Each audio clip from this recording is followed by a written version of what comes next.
the distance. It's going to be a touchdown, Baltimore. Oh, my. Giovanni bolts his way for 6, and Baltimore's back in front. The fact that we have people shouting our names when we do something amazing or something embarrassing, it's a feeling I can't even describe.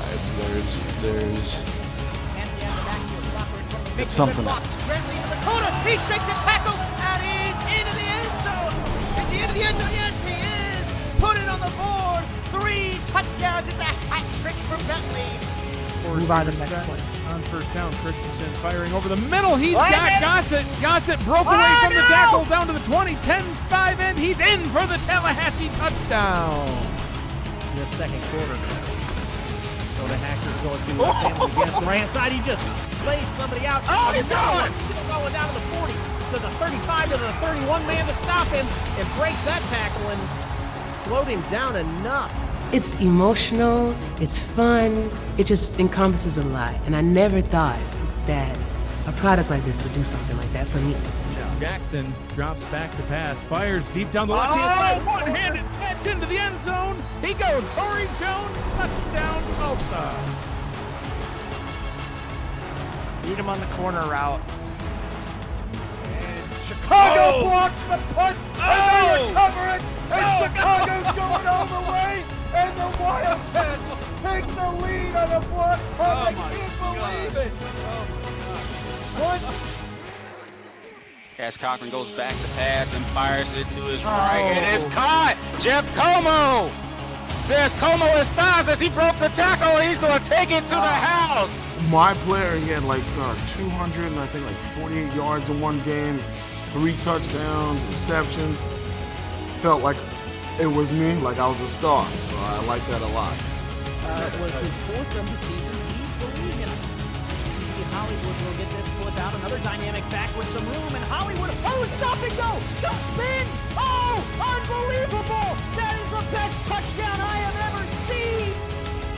Miller nearly sacked by Sawyer. Deep ball down the field. Oh, broken tackle. He's gone. Touchdown for Denver. What is happening here in Vice Wars? We've got a shootout in prime time. Cochran to throw. Steps up deep, right side. That's intercepted. Back the other way. Houston got the play they needed on defense, and they turned the ball over in the minute 6 left.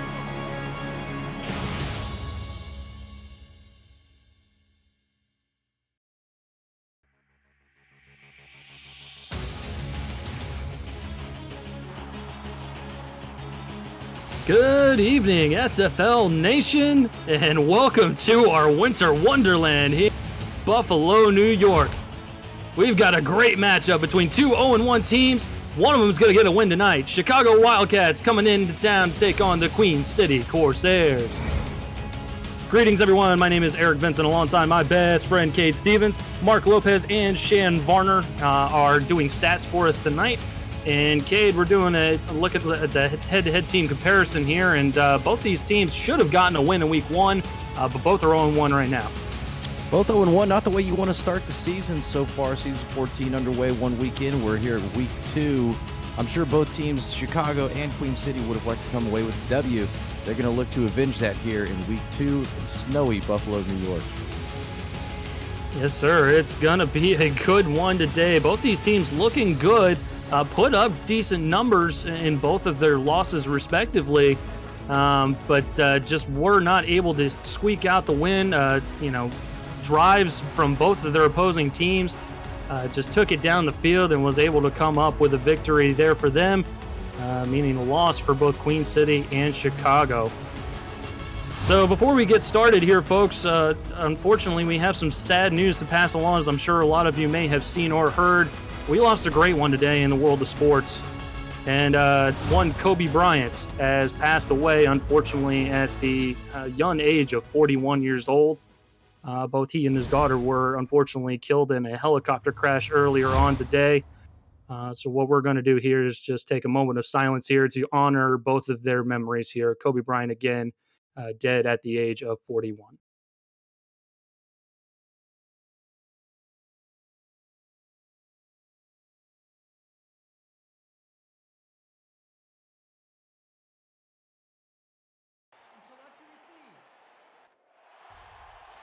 And with that, we have a football game to call here tonight, Cade. And again, it's going to be a good one. Someone's going to get a victory tonight. I'm geared. There's all this snow here.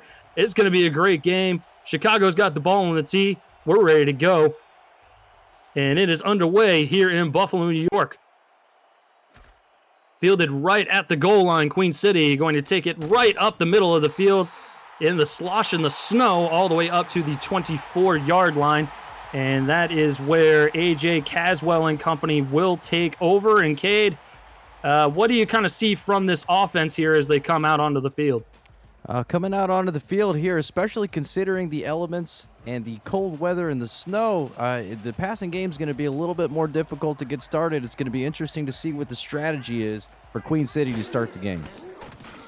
Caswell starts off under center. He's going to hit a crossing route. That is Chris Curtis, and there's a fumble on field. I believe Chicago has no, it looks like Queen City might have recovered it there. At first glance, I thought the Wildcats pounced on it right away, but it's going to be a 2nd and 4 for Chicago.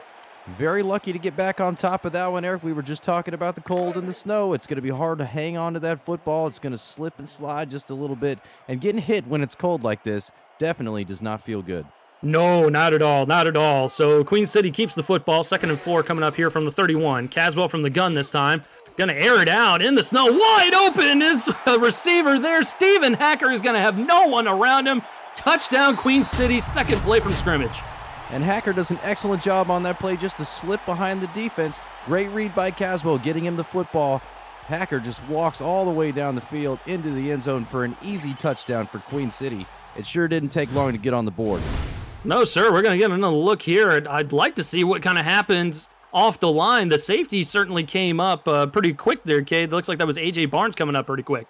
Yeah, A.J. Barnes, I'm not sure if he thought the throw was going to be a little bit shorter or if he thought maybe Hacker was getting ready to cut into the left, but he read that one incredibly incorrectly, and that certainly cost him 6 points on the board. Geez, 45 seconds in, and we've already got our first points on the board, and courtesy of a touchdown here.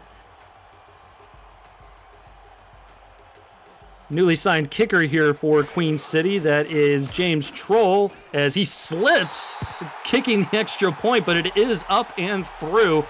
7-0 now your score in favor of Queen City. And again, Kate, it did not take long for some fireworks here. It sure did not. And Eric, I'd tell the kicker James Troll there to go ahead and put some ice on it, but all he has to do is just stay seated on the ground. That'll keep those hammies nice and loose, but man, that's going to hurt tomorrow. No kidding. 2 plays, 75 yards, 69-yard passing touchdown. And again, he slips on the kickoff. Wow. Somebody get this guy a new already. set of cleats, please. No kidding. Replace the spikes immediately. Chicago actually gets good starting field position out to the 36-yard line. And we will see Chicago's offense come out here pretty quickly there after the short return by Trevor Driver. And E.T. King is going to be helming at the controls here. Yeah, I mean, interested to see what kind of strategy Chicago's got as well coming out here, considering the environment this evening here in Queen City. Maybe run the ball, but then again, the Corsairs had no problem throwing the football, scoring in just 2 plays. They are going to run the football to start things off. And it looks like Ash Odom is going to get the first carry, his 2nd season here in Chicago, the former Queen City Corsair, with a good gain of 5. Absolutely. A nice run. Nice chunk there on first down. Is going to give him a very manageable 2nd and 5. And we didn't even get a chance to take a look at the key offensive starters for Queen City. We'll get a chance to do that for Chicago here after this play. 2nd and 5. King going to swing it out to Odom. He's got plenty of room to run as he stiff arms the defender and trots out of bounds. We've seen E.T. King and Ash Odom already.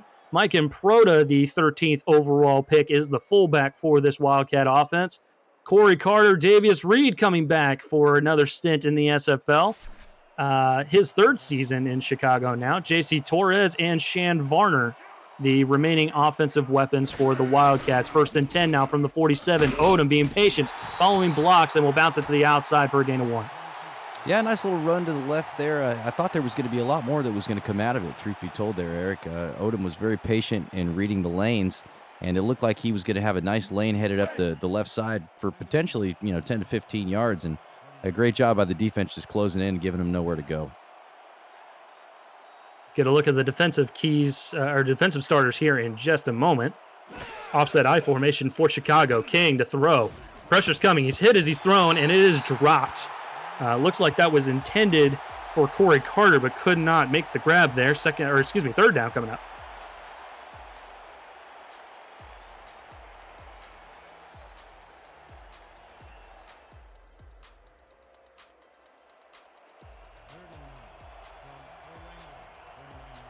So 3rd down and 9. 7-0 score already in favor of the Corsairs. Can the Wildcats answer here from their own 48? Out route to the far side of the screen. That is well short of the 1st down marker. And that is going to bring up a 4th down as Corey Carter caught that football this time. Yeah, very interesting choice, I think, there on 3rd down, throwing short of the mark. You take what they'll give you and live to fight another day. They're going to have to lean on their defense a little bit here to hope that the game doesn't get out of hand.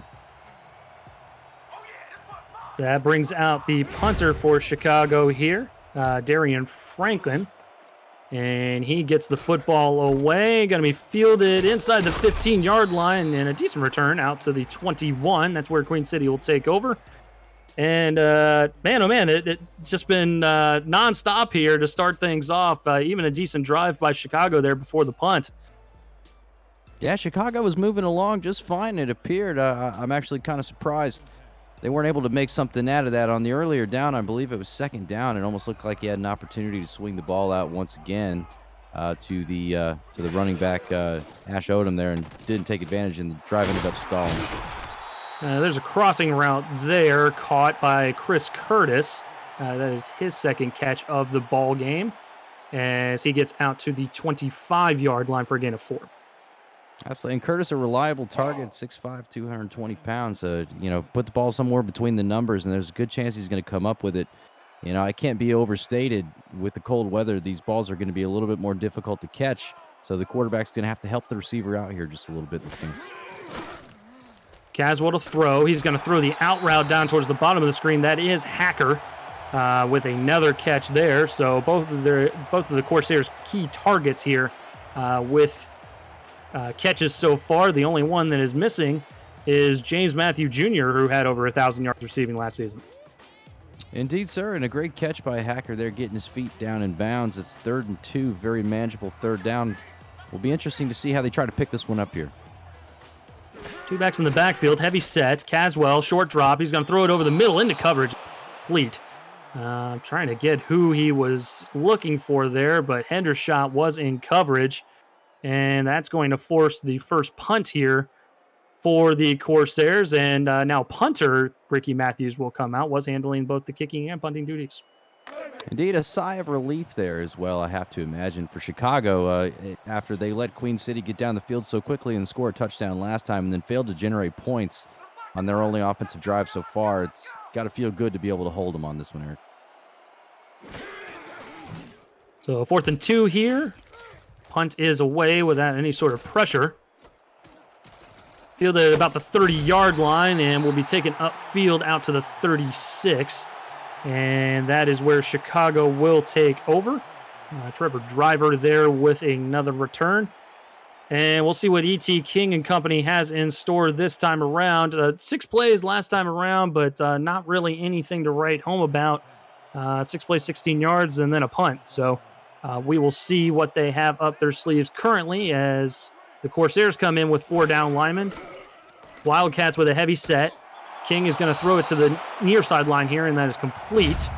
That is going to be to J.C. Torres for a short gain. And J.C. Torres, a big target for the Chicago Wildcats last year. J.C. bringing in 69 balls for just under 1,000 yards, but an astonishing 13.7 yards per reception is the number that really stands out there, Eric. He's a big play guy for Chicago. We'll see if they can get him involved a little bit more downfield in this football game. Get a look at the defensive starters here quickly for Queen City after this play. 2nd down and 7. Pressure coming, and he's going to go down. King was ever pressure, and I believe that was Jeff Duffy getting in there for his first sack. First sack of the game. Jeff Duffy, 16 and a half sacks last year. I'm sure he's looking to beat that mark. Nice inside move on the offensive line to get to the quarterback quickly, not give him an opportunity to get rid of the football. King in trouble again, and he's going to go down again, this time from the side. I think, actually, that was Jeff Duffy once again. His second sack in as many plays. 2 plays in a row, he throws the exact same move, gets inside, beats 69 on the offensive line, and just absolutely gives King no chance whatsoever.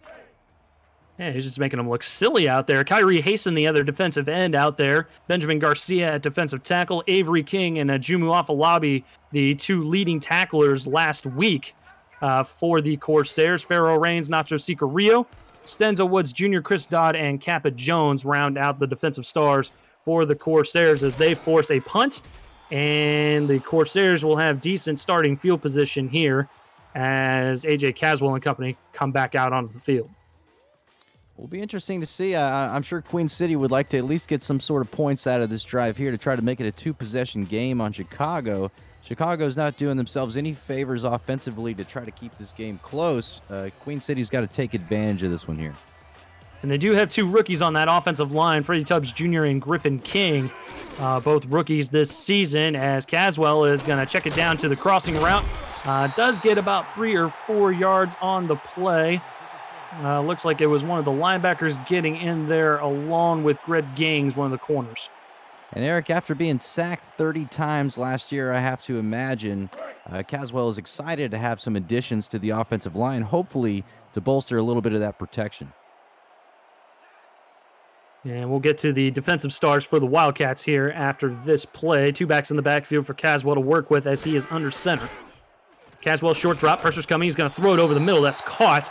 He's going to be near the first down marker, and that is James Matthews Jr. with his first catch of the ballgame. Matthews Jr., nice catch. He got it real close there. It's just going to be a short 3rd and 1. Interesting to see how they plan to attack this 3rd and 1 here. Gerald Giudicetti, is the defensive tackle along with Raymond Jones III, Clint Hendershot, Blake B. Craze, Greg Gaines, Jesse Vick, Maurice Spurgeon, Ron Hoff, and A.J. Barnes are the defensive starters here for the Wildcats as they cannot force the punt off the A.J. Caswell sneak. And, man, he is feeling it here in Buffalo.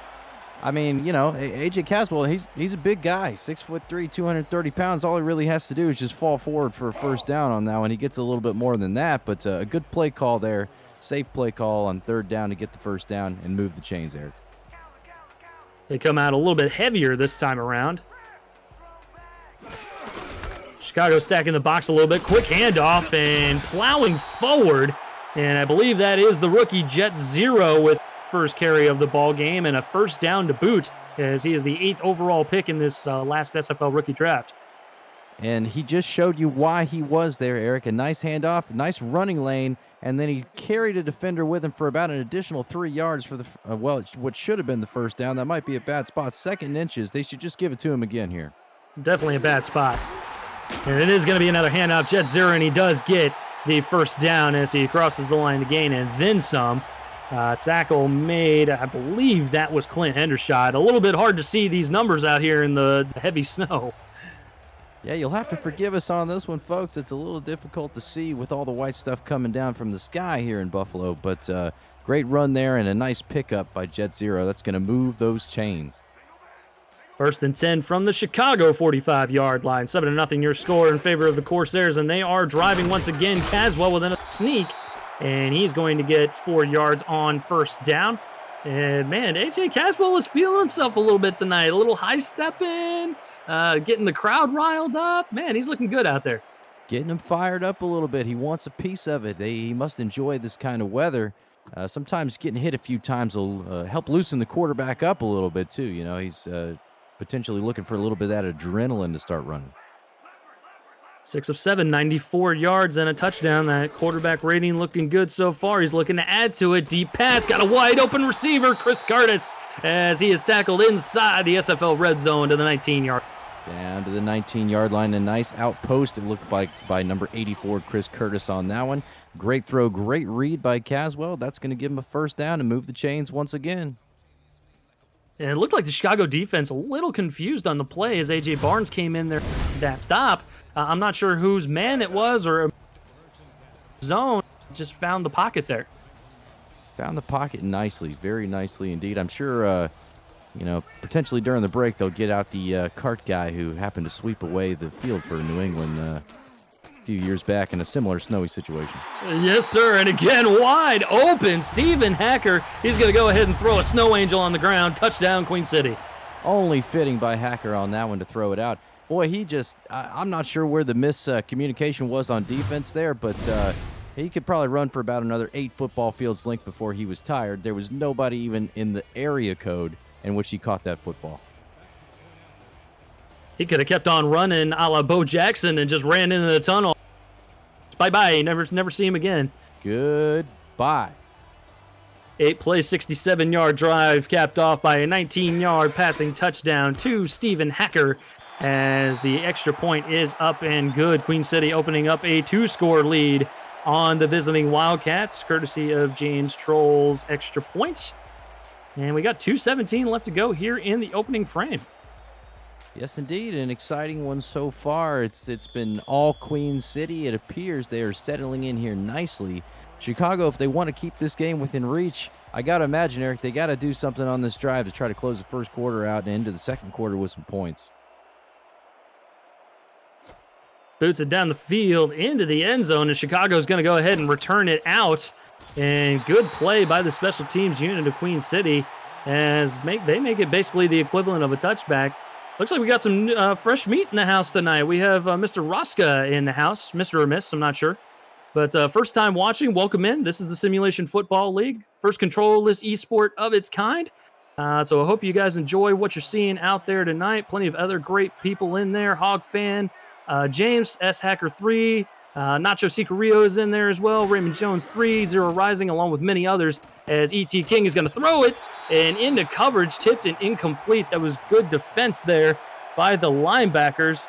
I'm trying to get who that was. That was Jamu Afalabi, excuse me. Great play there by Afalabi, kind of coming across the middle, knocking the ball away. It looked like he knew where the ball was going to go almost the entire time. Very impressive defense there. Not sure if E.T. King just didn't quite see the defender coming back across the field, but ill-advised throw potentially could have been an interception.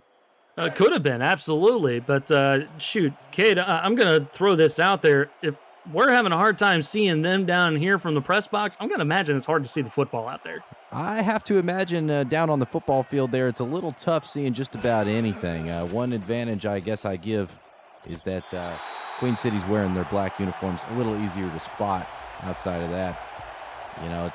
It's difficult. It's difficult. Difficult is a good word for it. That's the best way I can describe it. 100%, absolutely. Out route goes incomplete as they were not able to keep the toes in bounds, so it's going to be 3rd and long here for the Wildcats. Chicago just unable to get anything going so far. They're going to spread things out here. 5 wideouts. King going to throw it quickly into coverage and incomplete. Again, Kate, I'm not sure where he was seen there, but J.C. Torres, the intended receiver, good coverage all the way around. Tried to force one in there on 3rd down. I mean, he's not taking what the defense is giving him. I feel like he's starting to feel the pressure of a 14-point deficit, that he feels like he needs to make something happen, and the defender there just completely laid out the receiver. He stood no chance to hang on to that football. So another punt here for Chicago. Darian Franken, the punter, pressure coming. He's able to get it away. Doesn't look like it was a good one. Looks like it was a sky-high punt. Not a whole lot of return yardage, but Queen City's going to set up right around midfield, and that's great starting field position for the Corsairs. Yeah, only slightly surprised he didn't call for a fair catch on that one. It looked like the defender had eyes trained on him the entire time, got down there pretty quickly, but hey, an extra yard's an extra yard, Eric. 100%. We're going to see what Caswell and company decide to do here. They've been able to do just about anything. Caswell had about 7 or 8 rushing yards the last drive. Hackers had 2 touchdown passes already, almost 100 yards receiving, not even out of the first quarter yet. And it looks like he was looking for more there as the ball is tipped and falls incomplete. Good coverage this time by the Chicago linebackers and secondary. Yeah, good coverage this time. I guess they were tired of getting embarrassed after getting absolutely killed a few times. And very similar type routes there. Corner post, it looked like once again that they were trying to go back to because it's worked so well for them so far. Chicago was not fooled this time. Ryan Baratheon and Greg Gaines out there on coverage. Chicago stacking the box this time around. No backs for Caswell to work with, 4 wideouts. Spread evenly across your screen. Caswell is in trouble. He gets hit as he's thrown, and it falls incomplete. Lucky that was not a fumble. Good pressure coming in by the defensive line, particularly Donnie Odom. Yeah, Donnie Odom getting in there and making a little something happen. Caswell got rid of the ball just in time. They're going to call that one incomplete. But good pressure. He gets there about a half a second earlier, and that's going to be a sack. Jack Wall calling for hacker time here on 3rd down. We'll see if that's the case on this 3rd and long. Caswell in the gun, takes the snap. He's going to air it out deep into coverage and incomplete. Could not make the catch. It was Stephen Hacker he was looking for, though. Just could not hold on to it. Incomplete and 4th down.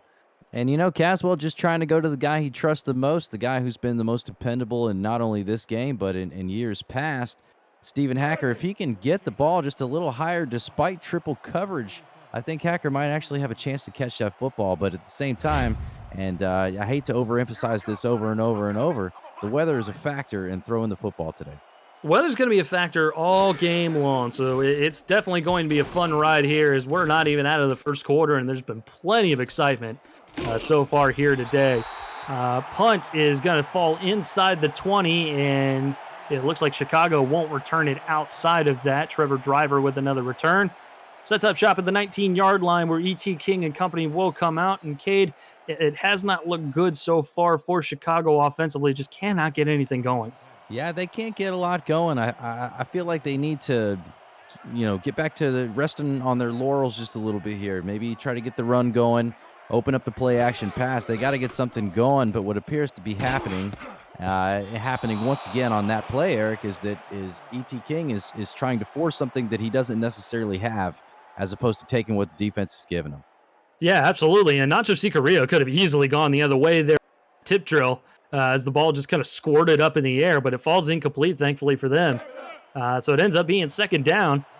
And I agree with you, Kate, especially with the weather conditions the way they are.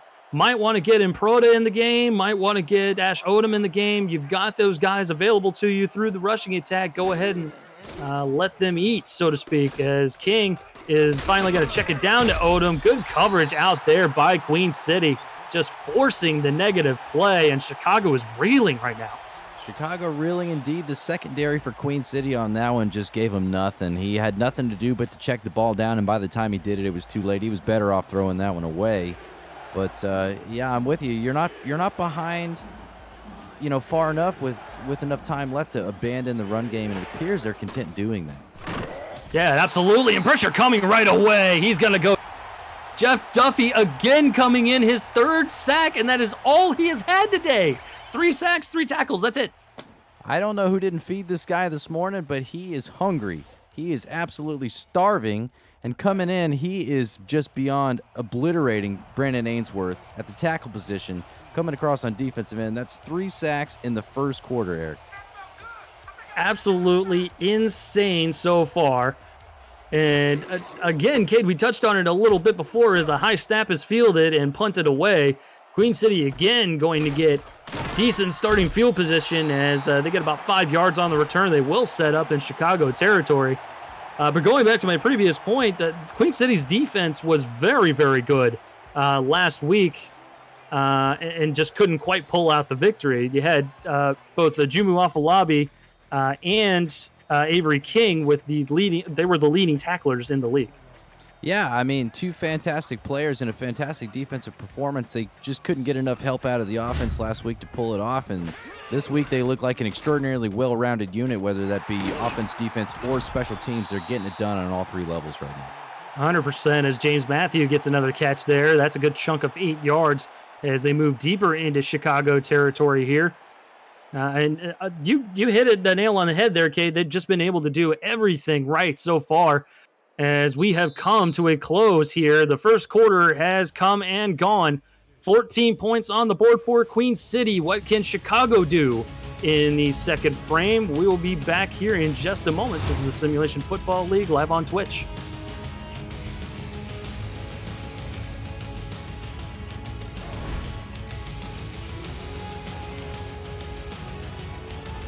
Quick flip of the football field here, as we set up shop for the second quarter.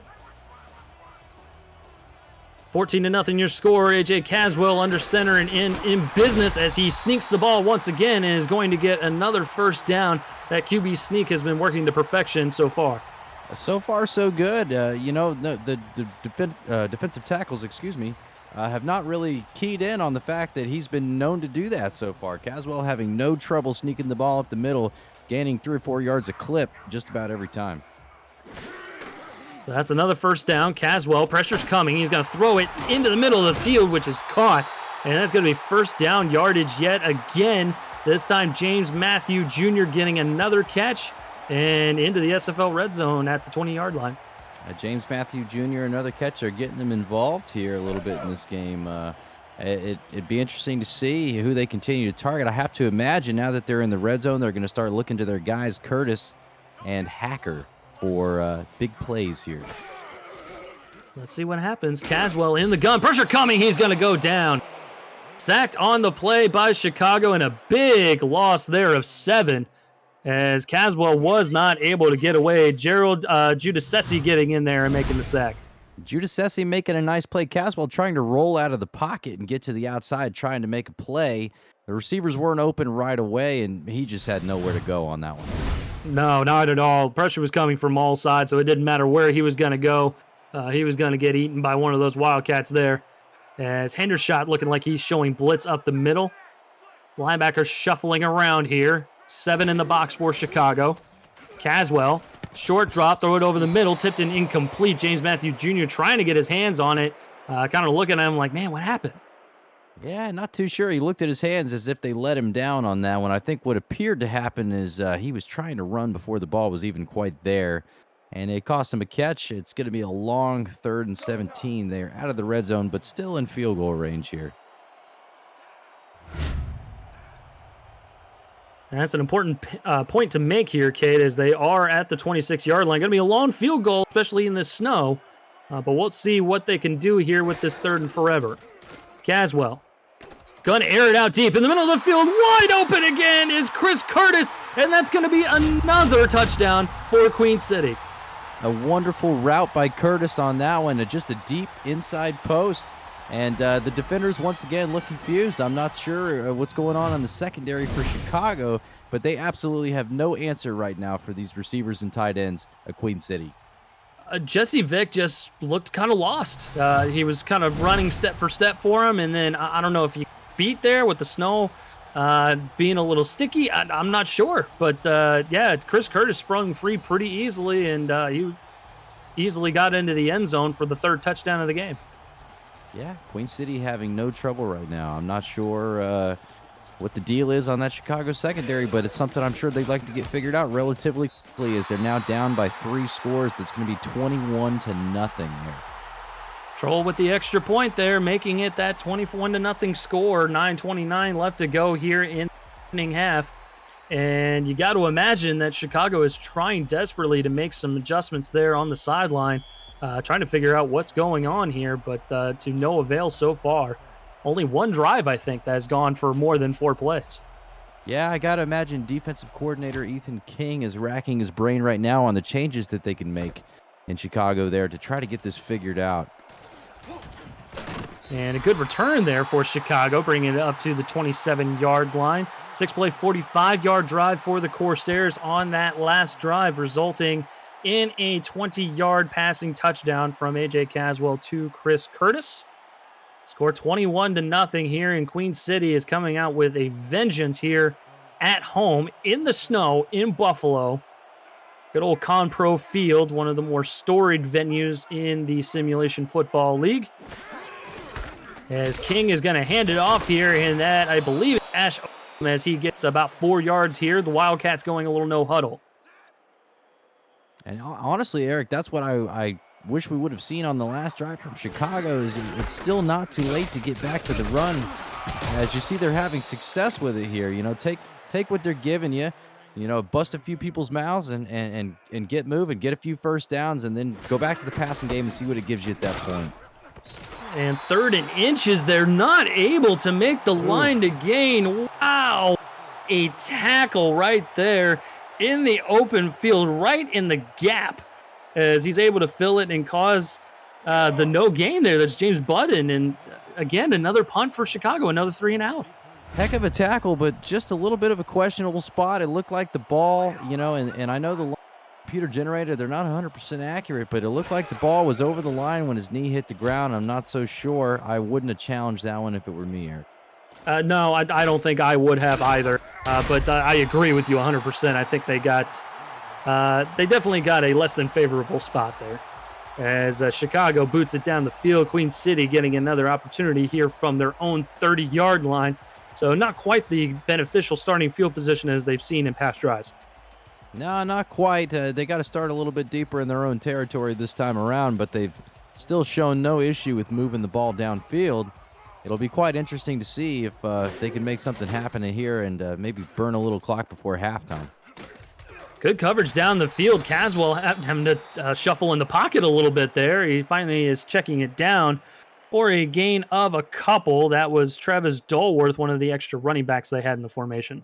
Doing the old sideways shuffle to stray out of the way of trouble on that one, Eric. A nice dump off. I mean, you gain a yard, but you don't take the sack, so I think you take that as a moral victory here. Just inside of 8 minutes to go here in the opening half. 3 wideouts for Caswell to work with. One back in the backfield. That's Dolworth, and he'll throw it to the far sideline. Does Caswell, and looks like it is a completion after the 35-yard line. Stephen Hacker on the other end of that.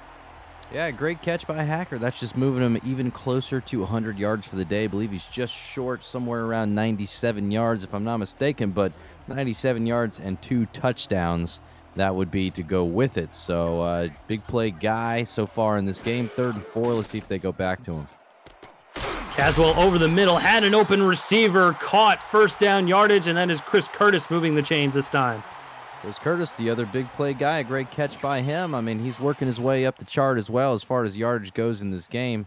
A nice, safe inside throw, and that's going to be a first down. They're going to move those chains. And Cade, you hit the nail on the head here. They really it's a 3-headed monster for the Corsairs. They basically have 3,000-yard receivers. They have Curtis, who had over 1,100 yards, Hacker, who might as well have had 1,000 yards, and James Matthew Jr. with 1,000 yards, as the Corsairs get a free play, and they certainly take advantage of it as Hacker gets into the triple digits over the century mark. They're not going to take this penalty. No, I wouldn't see why they would. And I mean, look, we're only halfway through the second quarter, and he's already made his way up over 100 yards and 2 touchdowns. If they keep feeding him the way that they have, or should I say if Chicago's defense keeps letting him have it the way that they have, I couldn't see any reason why Hacker doesn't find his way over 200 yards in this game. And honestly, this wasn't bad coverage down the field. It was just a better throw by Caswell and a good catch by Hacker.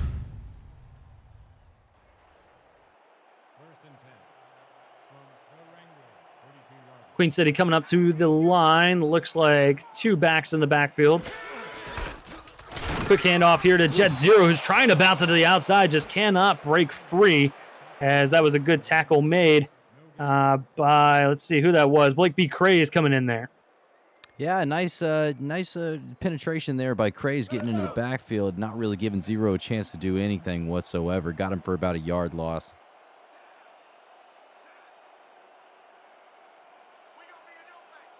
Still good field position here for Queen City as they they've driven the ball, into Chicago territory. Wide open is Chris Curtis towards the bottom of the screen. And a good hit there to drag him down to the turf. That's Ron Hoff coming in there and laying the lumber. The 32nd pick in the second round. And Hoff showing you why he was a talented and recruited player there. Picked in the second round, top of the second round. I mean, if he's going to catch the ball, make him pay for it. That's a big hit and safety there. 3rd and short, and a good tackle there. But again, Queen City just able to get just enough there for the first down. Jet Zero able to move those chains. Yeah, they're going to make that fullback work for it. This is the reason why they drafted him. Short yardage situation. The run game has not been as great in Queen City as it has been in the past over the last couple of seasons. And Jet Zero, a big acquisition there, hoping is going to turn that around. Trips towards the bottom of the screen this time for Queen City as they get a fresh set of downs from the 22. Caswell going to air it out towards the bottom of the screen. Tip drill incomplete. Chicago definitely had an opportunity at it. Maurice Spurgeon is definitely proud of his defense on that one. Caswell perhaps getting just a little greedy on that one. I mean, he some dicey coverage there, but good defense by Chicago knocking that one away and living to see another day. So we get a look at Hacker's numbers there. He's had 8 targets, 5 catches, 122 yards, and 2 touchdowns here today. Second down, Caswell in the gun. Good protection, throws it over the middle. A bit of a wobbler there as he was trying to thread the needle to one of his receivers, Matt Tyson, usually the return specialist there. Yeah, it leads him just a little too far. Honestly, he had an opportunity. If that ball can be put just a little bit more inside, closer to your receiver, there's a chance he might take this one down to the goal line. So it brings up 3rd and long. Last time they were in this situation, Cade, they aired it out and ended up with a touchdown pass. Let's see what they got here. Caswell gonna air it out again and again. A wide open receiver could not hold on. And Hacker just couldn't complete the catch. Oh, if you're a Hacker, you got to absolutely be disappointed in yourself right now. I know it was a tough catch. You had to lay out for that one, but boy, I can't imagine, not, oh man, just not coming up with that. He's got to be disappointed not to take his 3rd home here. They're going to have to settle for the field goal. Got to be disappointed, but again, Cade, scoreboard. 3 touchdown lead here, about to make it a 4-score lead, and you got 5 minutes left to go in the opening half. I think you're pretty comfortable with where you're sitting currently. Yeah, you're comfortable with where you're at, but and knowing these guys and Hacker particularly, if you're a competitor like he is out there, no matter what, man, he wants a perfect game, and to let himself down in that sort of avenue, I don't doubt the fact that we see another touchdown catch from him in this game to make up for that one. Yeah, got to agree with you on that one as James Stroll boots through that lengthy field goal to make it a 24-0 lead. James Stroll, the newly signed kicker for Queen City. Ricky Matthews was handling both the kicking and punting duties prior to this. So congratulations to James for getting on the field there. As Queen City has just been taking anything they want here from Chicago as the Wildcats trying to get a decent return. They do out to the 27-yard line. Exactly 5 minutes to go here in the opening half. Excuse me. Yeah, absolutely. I mean, Chicago, if you want an opportunity to do just about anything at all, I think you got to make something happen out of this drive, at least build some sort of momentum going into halftime. If you can at least mount some sort of drive, 3 points is something, Obviously, you want to have 7, but you got to get something out of this drive here, Chicago. King to throw. He's going to try and air it out. Threads the needle into coverage, and now it's a foot race. Can Chicago get some points on the board? And they will. Yes, touchdown, Chicago. Wow, what a play by Corey Carter there, catching the ball and splitting the defenders. It was a foot race after that, Eric. He took off, having no chance leaving them boys in the dust, or should I say the snow. Nice touchdown. That's exactly what Chicago needed there. Yeah, absolutely. And, in coverage, Stenzo Woods Jr. trying to make the play. And, Corey Carter almost got dragged down from behind by Woods. So hats off to him for actually recovering on that play. But a great throw there by King and an even better play by Corey Carter as that was a 73-yard touchdown drive. But hold the phone. We got a challenge on the field. I got to imagine they're challenging to see if he was short of the goal line. There's a potential that he was. I thought maybe he got across, but with all the white powder on the ground, it's kind of hard to see exactly where the goal line was. I don't know if there's refutable evidence to turn this around. Yeah, I got to agree with you there. And again, hats off to Stenzo Woods Jr. for able to catch up to him and catch him from behind. But I'm with you, Cade. I don't think there's really anything to overturn this. Yeah, it's going to be awfully difficult. Oh, wow. Looks like they did find some evidence there. I'm not sure if I saw it, but good old referee 62 gets paid to do these things, so they will set them up right at the goal line, just shy of the end zone. So no touchdown for Corey Carter, and instead maybe a 72-yard catch there from E.T. King. Let's see if they hand it off to Ash Odom. They will, and he just waltzes into the end zone. Touchdown, Chicago. No trouble on that one. No trouble. Great job by the offensive line opening up just a heck of a running lane. I possibly myself, being out of shape at 27 years old now, may have been able to walk through that one myself, Eric. Oh, yeah, 100%. I'd be able to walk through that hole with a beer in my hand and not being able to spill it. Pinkies up, sir. Pinkies up. Pinkies up. We're classy here. So Chicago finally getting points on the board after a long first half. Chicago plays in a dome as well, so they're not necessarily familiar with these type of weather situations.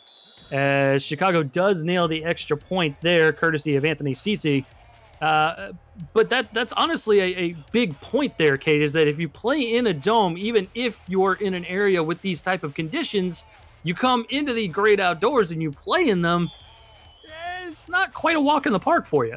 No, not quite. Despite, even if you've been in Chicago and lived in Chicago for quite some time, I know they're no stranger to snowstorms such as this. But when you play in it on a regular basis, it's just a completely different story. So I have to imagine there's a potential that this could be affecting the performance of the Chicago Wildcats in this game. Like I said before, we don't want to harp on it too much, but it'd be ignorant not to acknowledge that this is definitely a factor. 100% as Tyson makes it out to the 23-yard line. 24-7 in favor of the Corsairs, looking to add more to their lead before the half.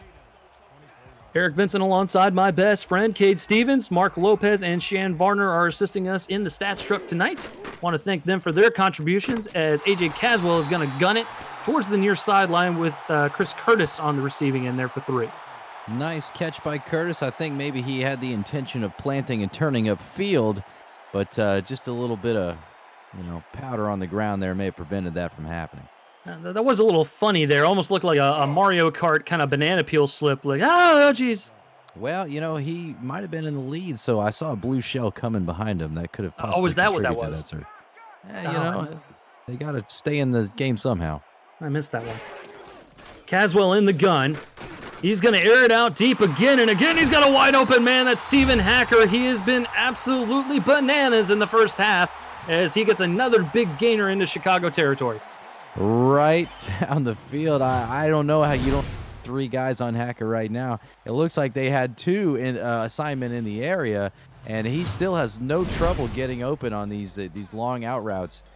Kudos to Hacker. Another great play and a great throw as well from AJ Caswell, recognizing that he was open downfield. Stephen Hacker is hacking that defense tonight as he's well over 100 yards receiving. Jet 0 with the carry there, but Chicago definitely ready for it. Clint Hendershot getting in there and making the stop for no gain. Yeah, good tackle by Hendershot. What's funny is that the run game for Queen City has actually not been that great, but they've had so much success through the air that they haven't really had to lean on it, with Jet 0 averaging just 2 yards a carry on 5 attempts. But the pass game has been phenomenal, so it's not a make or break for them. I feel like they're just going to it now to try to burn a little clock. Yeah, they honestly might be going that route, Cade, with it being with the score being what it is, and just trying out that new fullback that they drafted in the top 10, just trying to see what he's got under his belt here in the second game of the young season. You may have a point there, but we'll see what they got in their hat for 3rd and 9. Caswell, he's going to air it out again into coverage, tipped around and incomplete. A couple different Wildcats had an opportunity at it, including Hendershot, but that falls incomplete, and Ricky Matthews will come out for another punt. Indeed, and a fun fact for you, speaking of the run game and Jet 0 averaging just around 2 yards a carry, is Caswell at quarterback. We talked earlier about the quarterback sneak working quite well for him, averaging more rushing yards at just about 4 yards a carry. Shout out to our guy, Mark Lopez, over in stats for throwing that one our way. Gotta love those juicy stats. Pressure's coming, almost gets there. If it had been a bad snap, they definitely would have gotten there at that point. Queen City, I'm not sure where the gunner was diving there, trying to save the football. But a great punt nonetheless by Matthews as it's down at the 2. Perhaps he was pretending he was going for a sled ride there, Eric. I would have been happy with that. Whee! and plow myself through the snow. That would have been great. Well, who wouldn't? It's a good time. It's a good time. This is a tough situation here for Chicago there on their own 2-yard line. No, there are no wees on that offense currently as E.T. King is under center. He's going to pass. Pressure's coming, and it's going to be a safety. Oh, man, just add insult to injury, man, and just Queen City is just having everything they want. Yeah, and that's the defensive tackle, Benjamin Garcia, getting in the backfield for a safety on that one. I feel like if you're E.T. King, you just got to be a little bit wiser and getting the ball away a little faster. If your guy's not open after about a second and a half, man, you got to get rid of that football if you're standing in your own end zone. Surprised a little bit that it wasn't our guy Jeff Duffy who's made such a big impact on the defensive line getting back there as well. But a great play by Garcia. Absolutely, and a salute to the third-round pick, Benjamin Garcia, with that saucy spin move to get the sack and the safety. So 26-7 now as the Corsairs extend their lead, and they're going to have great starting field position from their own 44. Yeah, good starting field position indeed for Queen City. I mean, you know, they've had a lot of that most of the game. Let's see if they can turn around and get back and just put this game even further out of reach before halftime. Caswell, fluid throw over the middle of the field, flag on the play, and I'm not sure if we're going to get some defensive pass interference here, Cade. Yeah, it's a potential. Yeah, it looked like they might have made contact as the ball was in the air right before it got there. Potentially just a little bit of a chintzy, look at that, but we'll take it. I mean, you'll take any sort of penalty and additional yards that you can get, and Chicago doing themselves absolutely no favors right now. No, Blake V. Cray's the guilty party on that play, so it results in an automatic first down. And again, Cade, this has just been a dominant half of football, just something that I don't think we were expecting at all. No, I think looking at last week and looking at the seasons that the two teams played before, I think we expected this game to be a little bit closer, and it just has not been. And my goodness, once again, Stephen Hacker getting behind the defense. I don't know if the strategy for Chicago is to kind of push him and let him go, but if that's what it is, it seems to be working for him. Yeah, 100%. Hacker is just getting free on every play, it seems. And honestly, Caswell is just pitch and catch. Like, okay, no problem. I'll just go ahead and toss that over to you, Hack. Have a good one, man. And he's not, I don't want to devalue what he's accomplished, but the routes, it's not been anything too crazy or special. Most of them have been inside-out routes or deep posts, and he's just eating. He is just about at 200 yards on just the first half.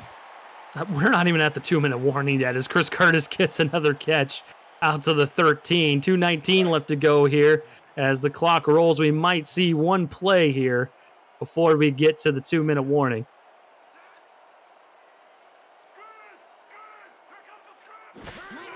And we will. It's going to be a QB sneak, but Caswell is going nowhere this time around, as the defense was ready for it. Giudice gets in there and makes a big tackle for loss. Yeah, Giudice not fooled this time around after he'd been killed on that one about 3 or 4 times. Finally, I think he says to himself, I think I have an idea what these guys might do. And he meets Caswell right in the hole for about a yard loss on that one. 2 minutes to go here in Buffalo. Queen City with a commanding 26-7 lead. We'll see if they can add to it here on this 3rd and 4. I formation, Caswell, short drop, pressure coming, throws it over the middle. That is caught, and it's going to be first down yardage out to the 2-yard line. Again, very, very close to another touchdown for Stephen Hacker, and he's even closer to 200 yards. Inches and inches and inches closer. He's trying to get there. I mean, if this guy keeps playing the way that he's playing right now, you put up a second half like you have so far in the first half, and boy, we're going to see an outrageous record here for Stephen Hacker that could possibly be set for the Simulation Football League. Clock continuing to roll here. Caswell hands it off to 0, and he gets stood up right at the line of scrimmage. That's going to be second goal, no gain, and I'm glad you brought up that record. Looking at the record book here for Queen City, for the SFL, the most yards for a receiver in a game was DR Sim with 377 receiving yards. The second most and most in Queen City history is Stephen Hacker with 360. So he still needs a little bit of help here to get to that number, but man, he is well on his way already. Well on his way. I mean, the way that he's playing so far, I don't think I'd be terribly surprised if he breaks his own record, and if he ends up breaking the SFL record set by DR Sim, then I mean, whether it be a blowout or not, you could say that you watched history tonight here, folks. Throw your bets in. Is he going to make it happen? We want to hear from you. Absolutely. Let's get the prop bets going as we have a 26-7 ball game here. Penalty on the play moves the Corsairs a little bit closer to the goal line, probably from the 1.5 now.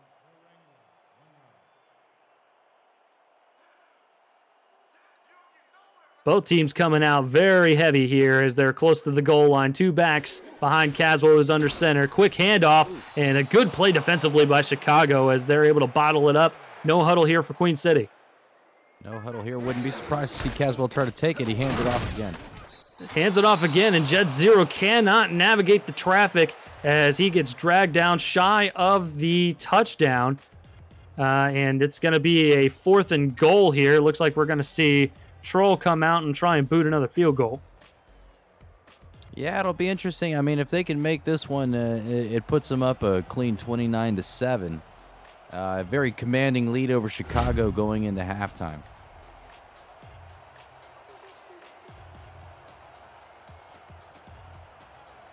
Queen City calling a timeout with 46 seconds to go, so Troll will have a chip shot field goal here from 18 yards. Good snap, good hold. Kick is up and through. 29-7. They will mark it at 17 yards because, well, they were probably at the half-yard line at that point. Just about, Eric. I do believe.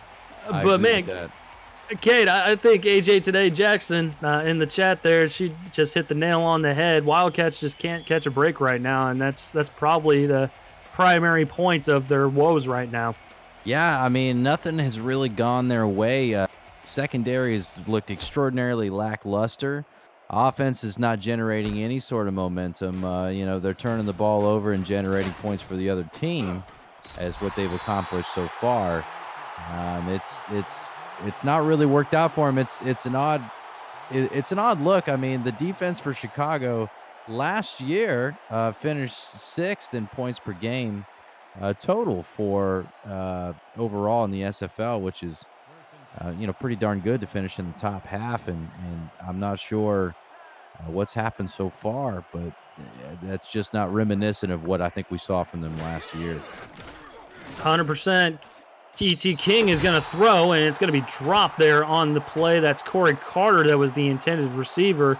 And Cade, to kind of counter what you were saying, their passing yards that they allowed per game, that was 19th in the SFL. They were allowing over 300 yards through the air per game last season. So, very reminiscent of what we're seeing right now. Yes, 100%.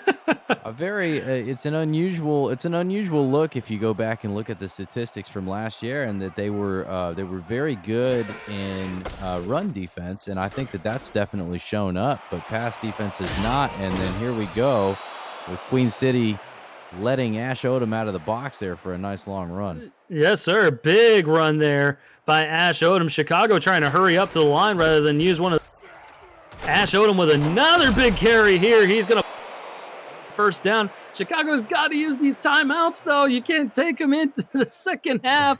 Bird one here. Will you? Come on. You got three. Ash Odom again with another good run out to the Queen City 42-yard line. The best drive we've seen from Chicago all game long. And they finally burn a timeout with 3 seconds to go. Boy, and they got to wonder where this run game has been the vast majority of the game. I mean, I think if they start with this, I think the issue that we saw, Eric, is coming out into the game, the strategy from Chicago looked like they were content to come out and just throw. They never really tried to establish the run until it was just a little too late. Yeah, I definitely agree with that. The only benefit really to this kind of no-huddle rushing game is that they're close enough to chuck up a Hail Mary as King is going to shuffle in the pocket. He's going to air it out downfield, and it is incomplete. There were definitely some bodies back there that could have made the miracle touchdown at the half. That certainly would have made it an interesting ball game. Yeah, that was impressive. I mean, a nice lob up there by E.T. King. The offensive line did a good job giving him enough time off a defender's hand, off another defender's hand, and then almost caught by one of the receivers down there, which would have been a heck of a way to end kind of a wild first half here. Yeah, wild indeed, as it's 29-7. Queen City with a commanding lead. They're coming out on fire despite the chilly conditions here at Compro Field. We'll get a look at the halftime show, first half stats and highlights. And Cade, a dominant performance here by the Corsairs. Yeah, Corsairs are just having absolutely no trouble whatsoever in the passing game despite the weather. Caswell throwing for 313 yards in the first half with a 70% completion percentage, 3 touchdowns. 2 of them going to Stephen Hacker, who's over 200 yards, 205 yards. 1 going to Chris Curtis, who's almost at the century mark. He's at 88 yards. This passing offense has just had no issue whatsoever for the Queen City Corsairs. Quite the contrary for Chicago, who's definitely struggled so far in this game. Yeah, definitely. And, it's really a head scratcher as Stephen Hacker with over 200 yards going into the half receiving. Caswell throwing for 300 yards at the beginning of the first half. Excuse me, Hacker not quite at 200 yards just yet, but well on his way. So it's one of those things you kind of look at it and you're like, okay, so it might be easy for Chicago at this point because they know where the problems lie. They just need to adjust it and fix it. And they're not out of it, despite what the score looks like here, it's 29-7, right? So it's still potentially a 3-possession game. They can still get back in it. They still have an opportunity, but they need to come out and they need to get, a little bit more disciplined on the back end of that defense, and they need to start opening things up a little bit on that offense if they expect to have a chance here in the second half. Well, it certainly doesn't help when a guy like Jeff Duffy has 3.5 sacks in one half. So again, it just seems to encompass every bit of the game here for Queen City. Like, everyone has just been doing incredible. Like, there's the half sack there by Jeff Duffy, but it ended up in a safety. And there's passing touchdowns galore. Stephen Hacker is almost at 200 yards. Everything that Queen City is doing is just going well. It's going great, and Duffy, defensive player of the game for the first half, I gotta say, for Queen City. And it's not close. The guy on 2 consecutive plays got in the backfield and made something happen. And he's been a disruptive force so far, definitely along with Benjamin Garcia and others. But that defensive line for Queen City has been a problem for Chicago and has been a big reason why they haven't been able to generate yards and why they haven't been able to generate points. And we have finally blown through that massive highlight reel there from the first half as we get a look at beautiful Compro Field here in Buffalo, New York.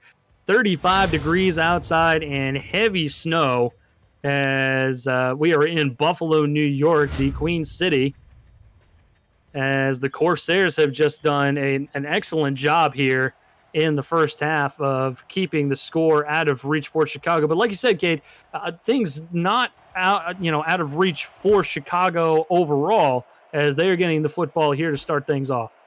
Yeah, they've got to make something happen here. I feel like you can't come out on this opening drive and lay an egg. If you go 3 and out on this one, boy, it's just a demoralizing statement. 100% got to agree with you there. Eric Vincent alongside my best friend Cade Stevens, Mark Lopez, and Sharon Varner assisting on stats tonight. We want to appreciate them for their hard work and giving us all these saucy stats. 29-7 here as Queen City, again, just having an amazing first half. Stephen Hacker being the first half MVP, possibly co-MVP, with Jeff Duffy with his 3.5 sacks as he gets back into coverage and bats that football down. Yeah, nice defense on that one. I mean, again, I got to say, Eric, I'm just a little surprised with the immediate reaction to come out and try to throw the ball downfield. Once again, trying to put it somewhere where you didn't really have a lot going for you. The way they ended the half trying to run, I figured maybe you come out and try to get a little bit more of that going. Ash Odom has not been a disappointment in this game so far when it comes to running the football, averaging almost 6 yards a carry in this game. Yeah, got to agree with you there. That was actually a Jumu off a lobby in there on another throw there, and he was looking for Torres once again. Led him too far out of bounds. And at some point, they got to change things up here, kid. They cannot keep throwing the football here in the snow because they're just not having success with it. Yeah, when it's not working, it's not working. You got to do something else and come back to it later. Change the rhythm up a little bit. Queen City at this point has been able to key in on exactly what you're doing. Give them something else to look for. Don't meet their expectations. So now forced to throw on 3rd and long. King is going to throw a wobbler up into coverage and complete. Looked like he might have had Corey Carter, but again, great defensive coverage here by the Corsairs. That forces a 3 and out. Yeah, great defense indeed. I mean, he threw it up there. It looked, like you said, looked like he had him. There was about 4 or 5 guys in coverage on the back end there. So, I mean, it would have been a long shot for him to make the catch anyways, but that should have been picked off, truth be told. I think they're getting away with one on having to just punt it here. Yeah, 100%. Kappa Jones, the acquisition from the New Orleans Pharaohs, getting in there with that pass deflection. So another 3 and out for Chicago. Good snap, and the punt is away. Franken has been a busy man tonight, and now catch called for by Tyson, but he does get it up to the Queen City 43-yard line. So again, good starting field position here for the Corsairs. And Cade, you don't necessarily want to go this route, but honestly, if they put another touchdown on the board here, do you think it's pretty much done? I hate to say it, but if 7 more points get put on the board by Queen City here, I think it's just about done. I don't see how you come back at this point, especially the way that you've addressed and attacked so far. You give us, not a whole lot of reason to believe that there'd be an opportunity for Chicago to come back. And another nicely run route and great catch there by Chris Curtis. Absolutely. Queen City smelling blood in the water as we get another replay here, and too fast. He's just blowing by these defenders like they're standing still.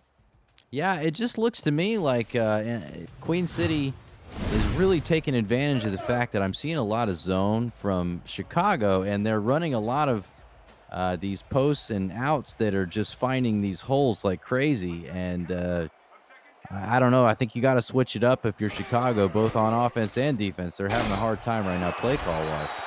A nice little fling there, and that is, again, Chris Curtis, who is also over 100 yards. He's had 11 catches today, and he's gotten more of the shorter stuff, while Hacker has gone with the deep stuff.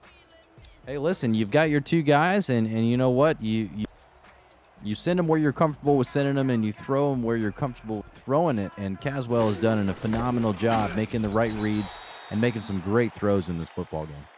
Trying to mix things up with a run to Jet Zero as Judas Sessi gets in there for another tackle. He's been busy for the Chicago defense.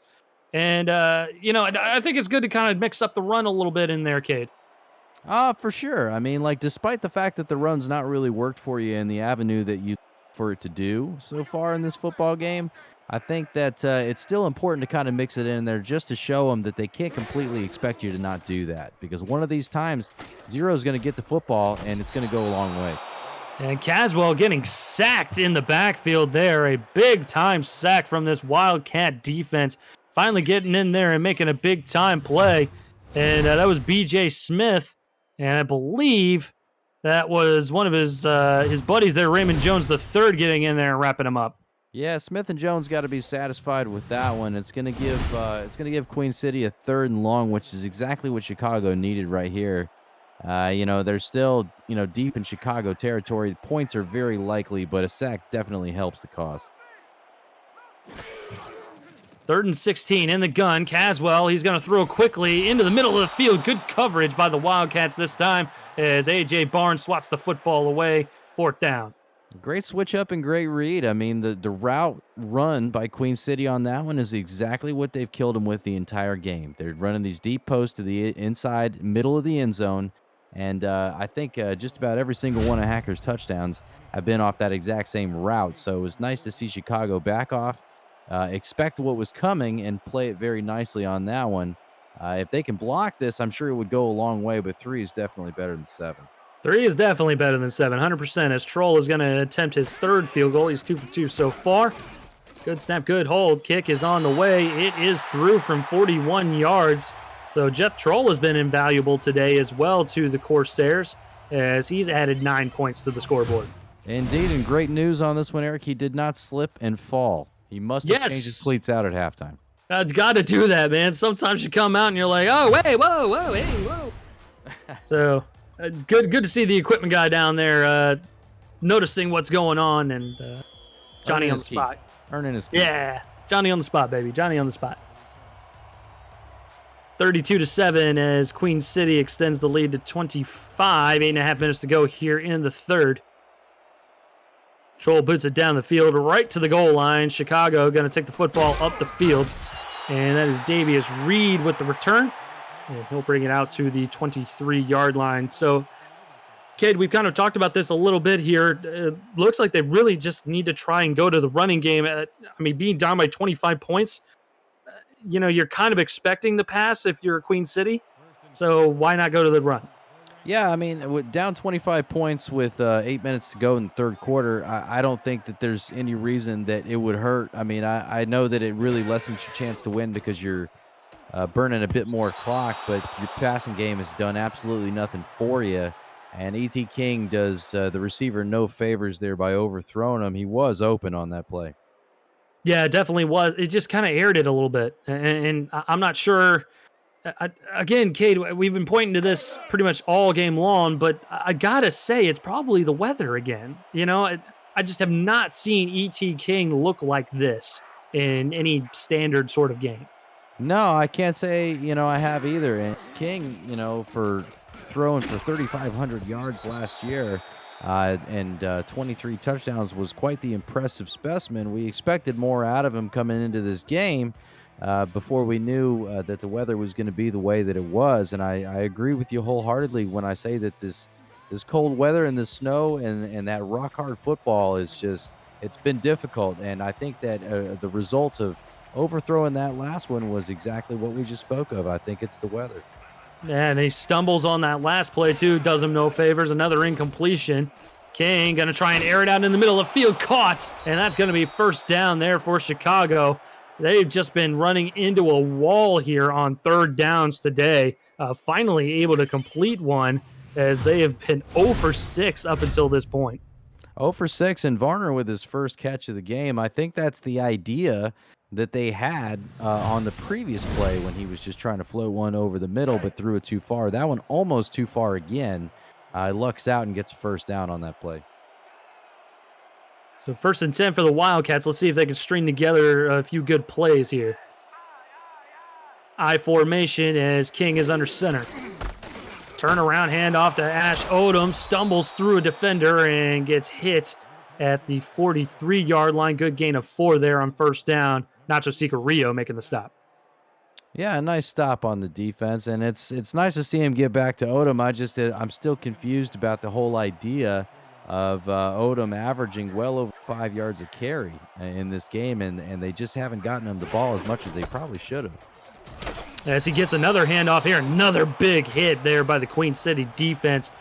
Who was that coming up there? That was just a massive hit. Chris Dodd coming in there from his free safety spot to lay the lumber on Odom. Yeah, I think that was actually the fullback and Proto on that one. But, regardless, that was a heck of a hit, knocking him backwards. That was in Proto's first carry of the game for about 4 yards. And another handoff here from Proto, trying to power through, just cannot get through that tough defense there as Duffy is in there for another play for this Queen City defense. And a 4th down coming up. It's got to be 4-down territory, but it looks like Chicago might punt here. No, they're going to keep the offense out. For good reason, I would say. For good reason. And Duffy clearly so far the defensive MVP for Queen City. 100%. Let's see what Chicago does here as they're loading up pretty heavy here. E.T. King might be trying to draw the defense off sides as the play clock is under 5. And he will burn a timeout there. Just disappointing there for Chicago. Honestly, it sums up the whole ball game right there with that one play. Yeah, it really does. It almost appears to me as if you're content to just take one the best way that you can, and they're taking their medicine is what they appear to be doing right now. I get trying to draw them off, but when it gets down to 2, if they haven't jumped, man, you just got to go for it when you're down this much. Yeah, 100%. Got to agree with you there, but looks like they're content to punt the football away here with 6:10 to go here in the third. Again, Franken been a busy man for Chicago as he boots it down the field. Queen City might not have some great field position here. We'll see what the return is as he'll make it out to the 20-yard line. So pretty standard field position, nothing too crazy for Tyson and company, as they've had much better field position as a result of some short fields. Yeah, absolutely. This is probably their potentially their worst field position starting that they've had the entire day, which is, kind of crazy. Vast majority of the time it's been right up around the 50-yard line, which is insane to think about. But, any sort of points here, and I believe that's a dagger. Flag on the play, throwing into coverage and incomplete. Intended for Chris Curtis, but I believe the defense might have jumped offside, so a free 5 yards here for the Corsairs. Yeah, it looks like that was a free when he just tried to sneak it over the middle, but hey, free 5 yards, man. I'll take that anytime. Free is always good, my friend. Free is free. Indeed, sir. It is my favorite price. 100%. Get them reset out there. Looks like Carol Williams was the guilty party there on defense. So 1st and 5 now for the Corsairs. 3 wideouts towards the bottom of the screen. Caswell under center. Play action. Caswell going to throw it towards the bottom of the screen. 1st down, complete.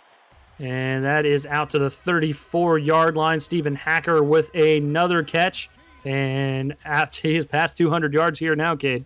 Who else would it be? I mean, get it to the guy who's making the plays for you. Nice secure catch there for a 1st down. I know we talked earlier about the potential of breaking the record, and Queen City's turned the gas down just a little bit. They haven't really felt the need to keep going, and Chicago's given them no reason to do it.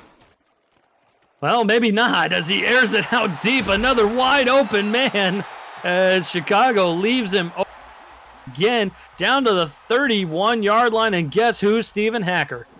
Well, I guess I shouldn't open my mouth just a little too soon there, Eric, as I spoke.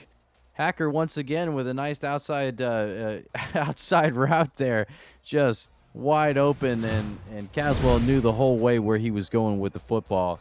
That's going to add to that total, man. He's creeping up. Could be at 300 before the end of this thing.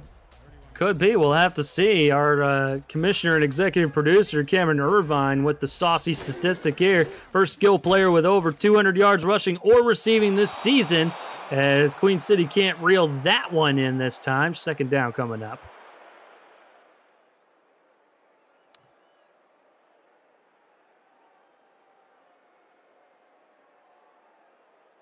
.523 frozen on the clock here, and it's not the only thing that's frozen. Good grief.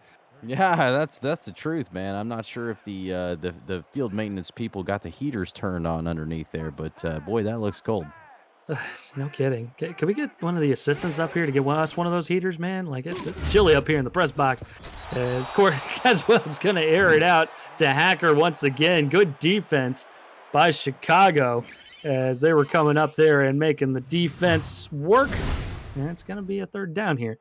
Yeah, laid the wood on that one, knocked the ball away. The ball was just a little too far inside for him to go up and get it. Anyways, if that ball hits him in the chest, despite the hit, I think Hacker probably makes the catch. But Queen City not content just to run the clock out here. They're going to keep taking shots. Nah, feed the beast, baby. Feed the beast. Stephen Hacker is just doing all sorts of good things tonight. Don't want to ruin a good thing. Good play there by A.J. Barnes on the last play. Caswell going to air it out. Complete. He definitely had another wide open guy, Kate. He just could not quite get it to him. Yes, two wide open guys. And man, yeah, you're right, Eric. He couldn't quite get it in the right spot, man. That could have been the absolute killer on that one. But I gotta imagine if for some reason they kick the field goal and make it here, that it's all but over. There's no way with the way that Chicago's played so far in this football game that they're gonna make a comeback here. Nah, but we'll see what they got up their sleeves as Troll sets up for his 4th field goal here. High snap this time. He does get it away and slips on the field once again, but because of that, it falls no good. Falls short. Well, I am I'm just not too sure if he's taking too big of a step, or if Perhaps he switched back to the other cleats, but in his first game here, James Troll is slip sliding all over the place, or as Paul Simon once saying, slip sliding away. Oh, yes, sir. You know it. Good starting field position, though, for the Wildcats as they take over at their own 38-yard line. Turn around, hit Ash Odom, trying to plow forward there through the snow as he gets a good chunk of about 3 yards. As we get a look at the two backs here for two teams here.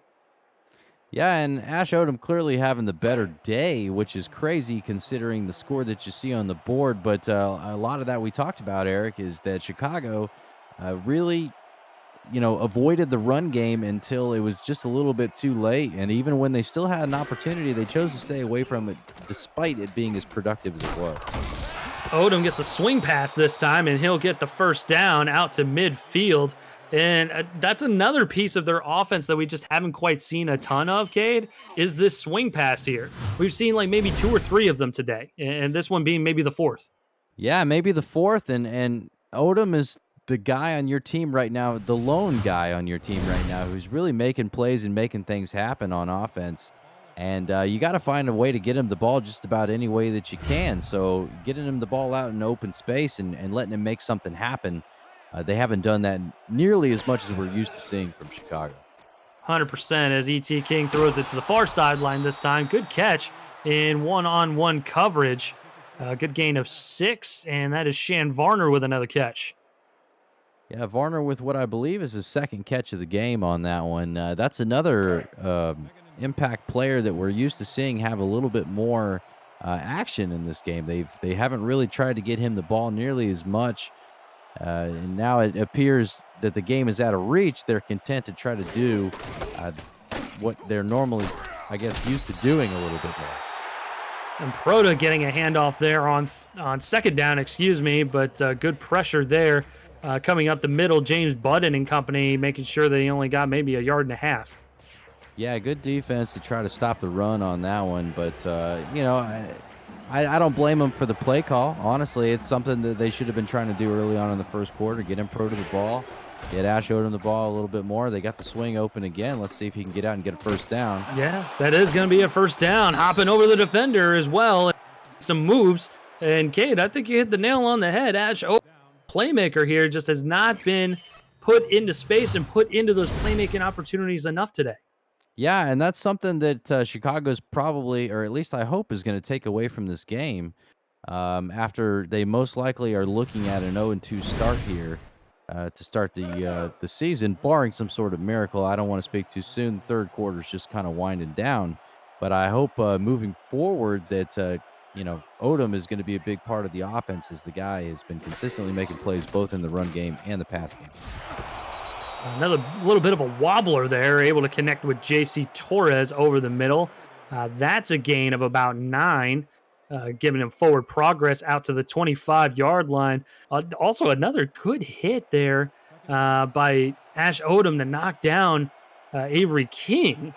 Able to lower the shoulder and knock him to the turf on that last play. Sets up a 2nd and 1.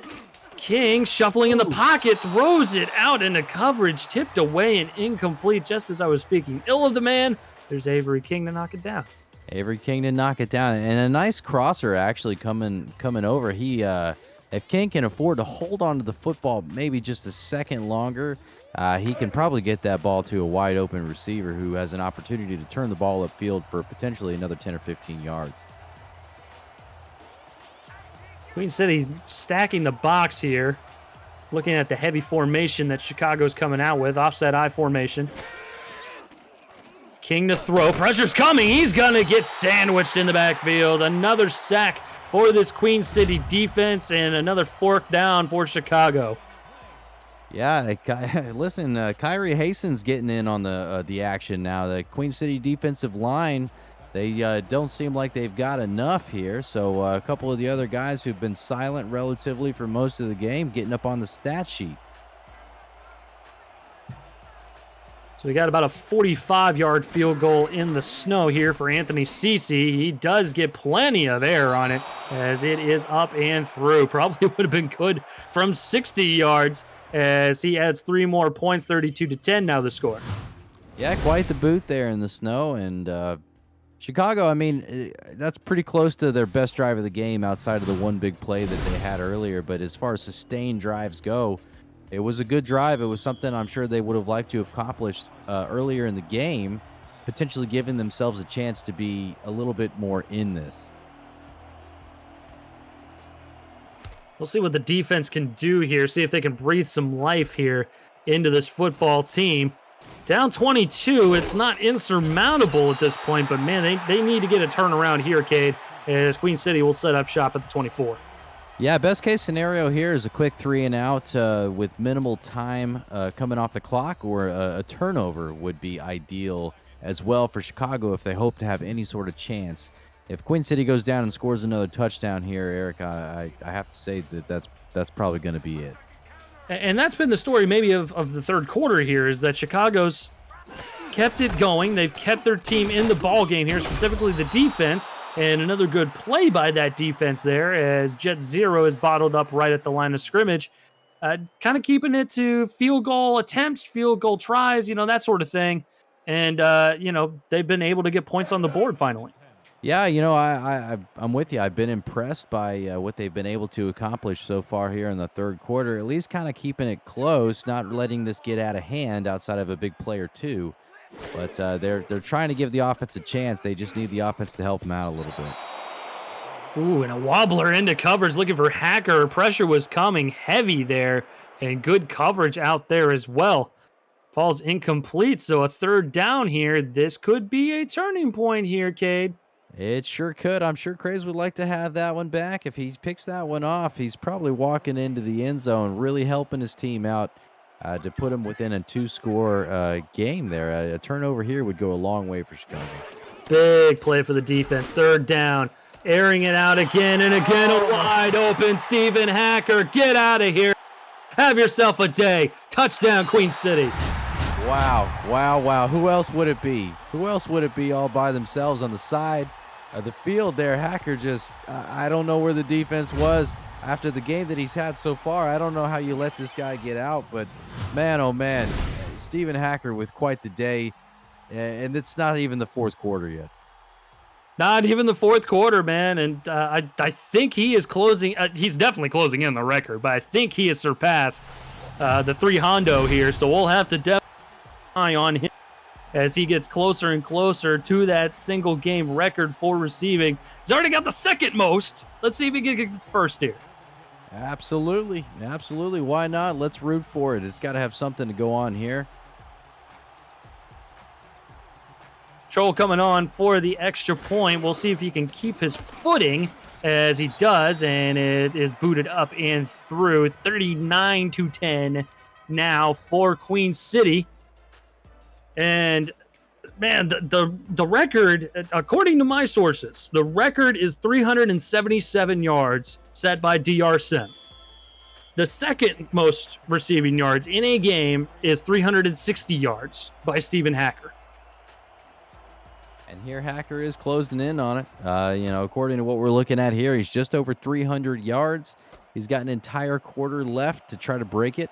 There's an opportunity, and I got to imagine that Queen City, if they get the football back, has got to realize that that's going to be an opportunity for him, and they're going to try to get him the football.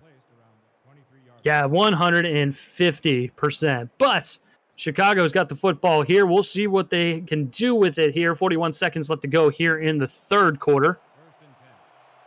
Down 29, desperate to get something going.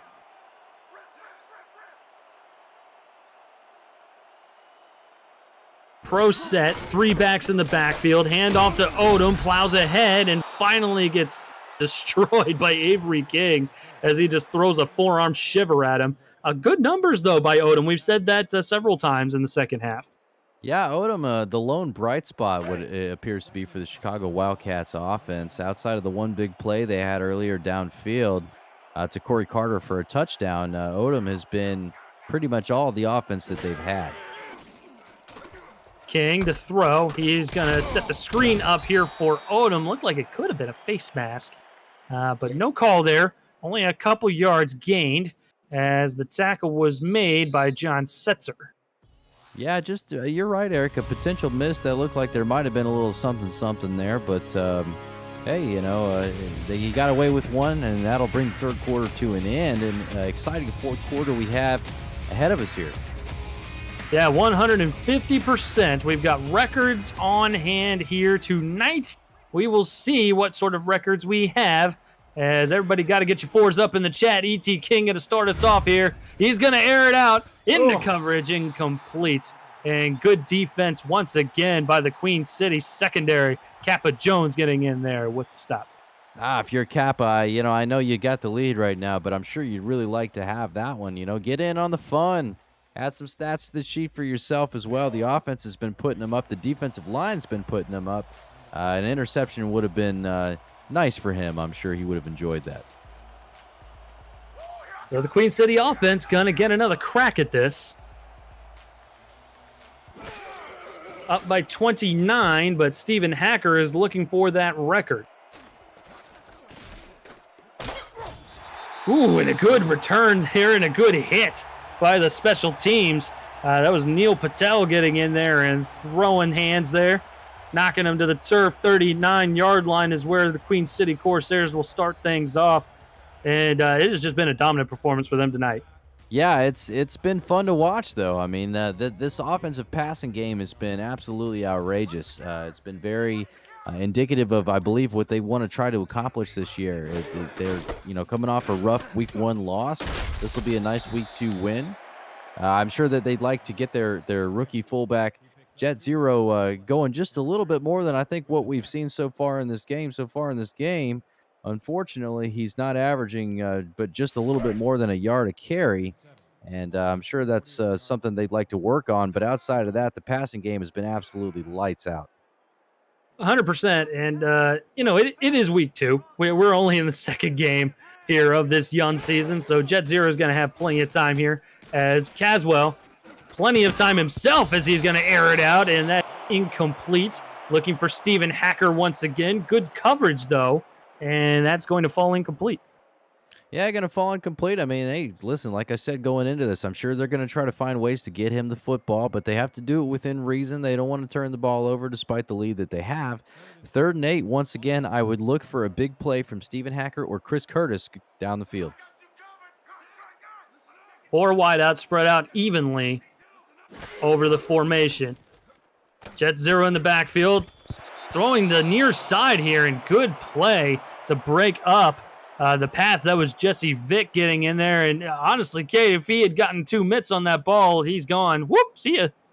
Yeah, if he gets his head around a little quicker, he probably has a little bit more of an opportunity to get both hands on the football. As you said, he gets both hands on that ball, and I think Vick is probably walking into the end zone for a touchdown at this point. Instead, we get a punt from Ricky Matthews. 10:07 left to go here in the ball game.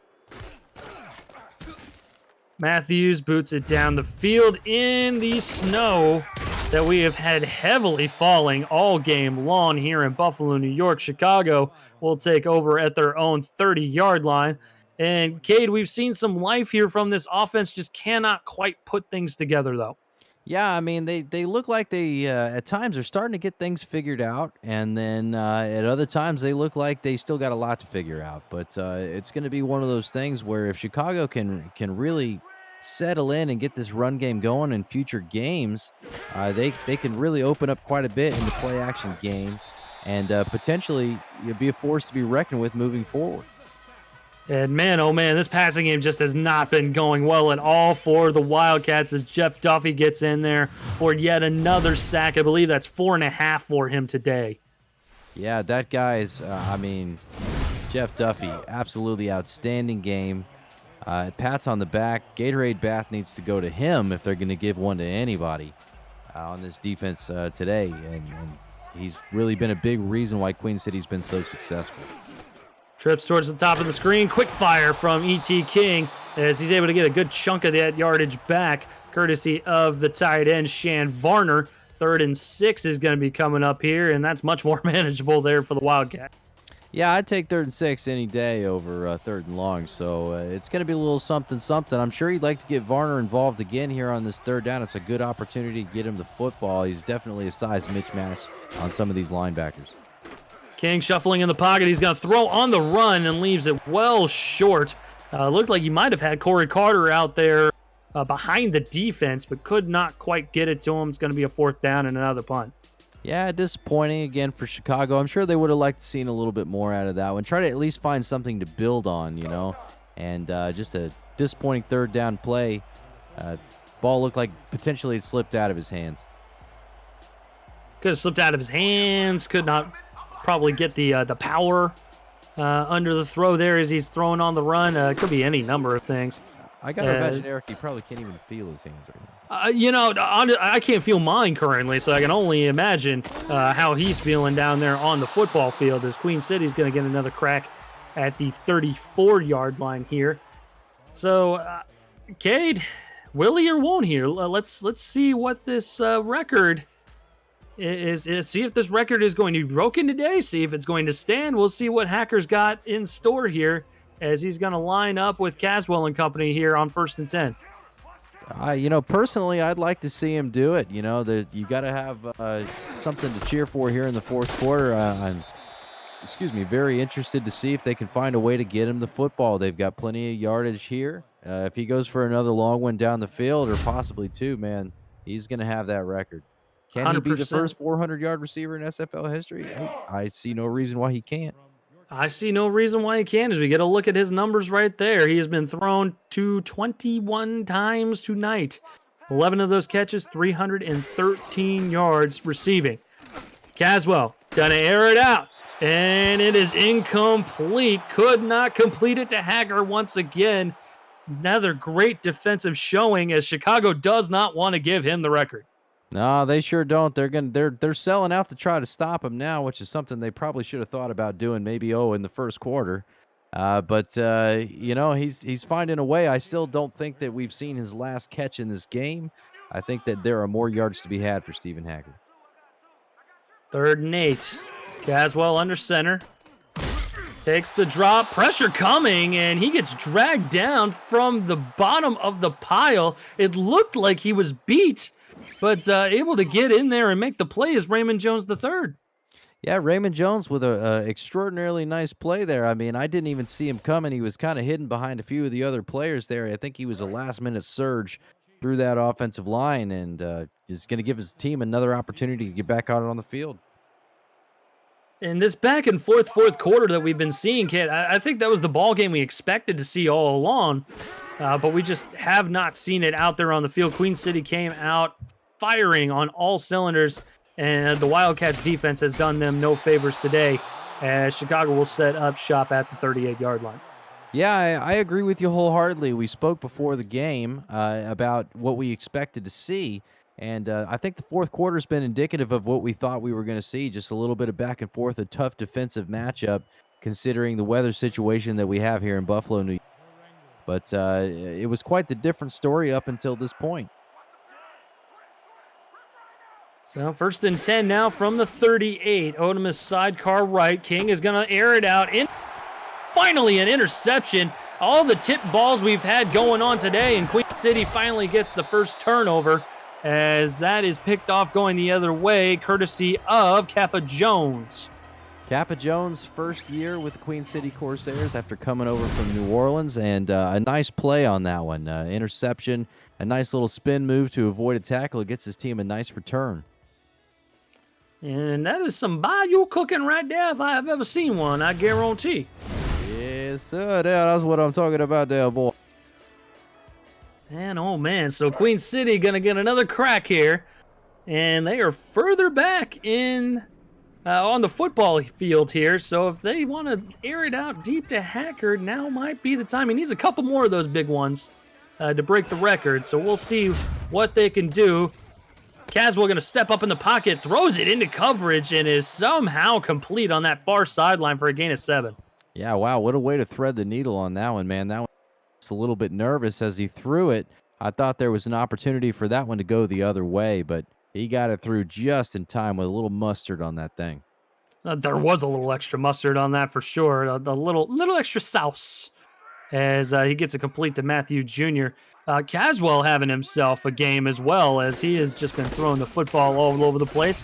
Handoff this time, and great power from the rookie. Jet Zero getting it across the line to gain for a first down. And you know, Eric, you make a good point there. We've made a good point of highlighting Stephen Hacker in this game for his impressive game and his endeavor to eclipse 377 yards, but without A.J. Caswell having the game that he's having on his way to eclipsing potentially 500 yards, that wouldn't be possible. Now, I will tell you the record here in just a hot second as Caswell slings it out to the back, coming out of the backfield for a gain of 1. The most passing yards in a game is held by Rocco Marconi of the Minneapolis Maulers all the way back in Season 4. He tossed very darn near to 700 yards, 695 yards total. Well, you know, I'm an optimistic guy. You know me very well, and I say that I don't think that's going to happen. No, probably not. As oh man, looks like Caswell back to Curtis or Matthew. They were both in the vicinity, but slips as he's on his drop back and throws a duck incomplete. Yeah, that was a dicey one right there. Potentially should have been intercepted, but I think he got away with one. Yeah, gotta say you're right there as we get a look at Caswell's numbers. Man, that 124.9, almost 500 yards through the air. Just a very impressive showing from the quarterback today. 3rd and 9 now from the 27. 6:09 to go in the ball game. Caswell gonna throw towards the bottom of the screen, caught by Curtis. Actually, it's gonna be. Are they gonna call it a catch? Either way, it's short of the first down marker. It's gonna be 4th down. Yeah, it's short one way or the other for just a hot minute there. Potentially, it was my inability to see the sideline due to the snow on the ground. I thought he was going to have an opportunity to turn the ball upfield and get a first down, but didn't have the traction to plant his feet and turn there. So we're going to see another field goal attempt by James Troll. He has been very active this evening. 5 field goals. To his credit, and another one up and no good. I think it stoinked off of the upright there. We'll get another look. It was hard to see in the snow, but it is no good. And Troll, I mean, like, I gotta say, I'm really impressed that was you know, one of the few that he's had an issue with. He's slipped and slid and been all over the field today due to the weather. That was actually a pretty good kick. He just pulled it out a little left. Really the only bad part I think that we've seen from Queen City. A couple missed field goals there by the rookie Troll, as King is going to throw it over the middle. That falls incomplete. It was looking for Shan Varner, but again, tight coverage. Ajumu Afalabi out there.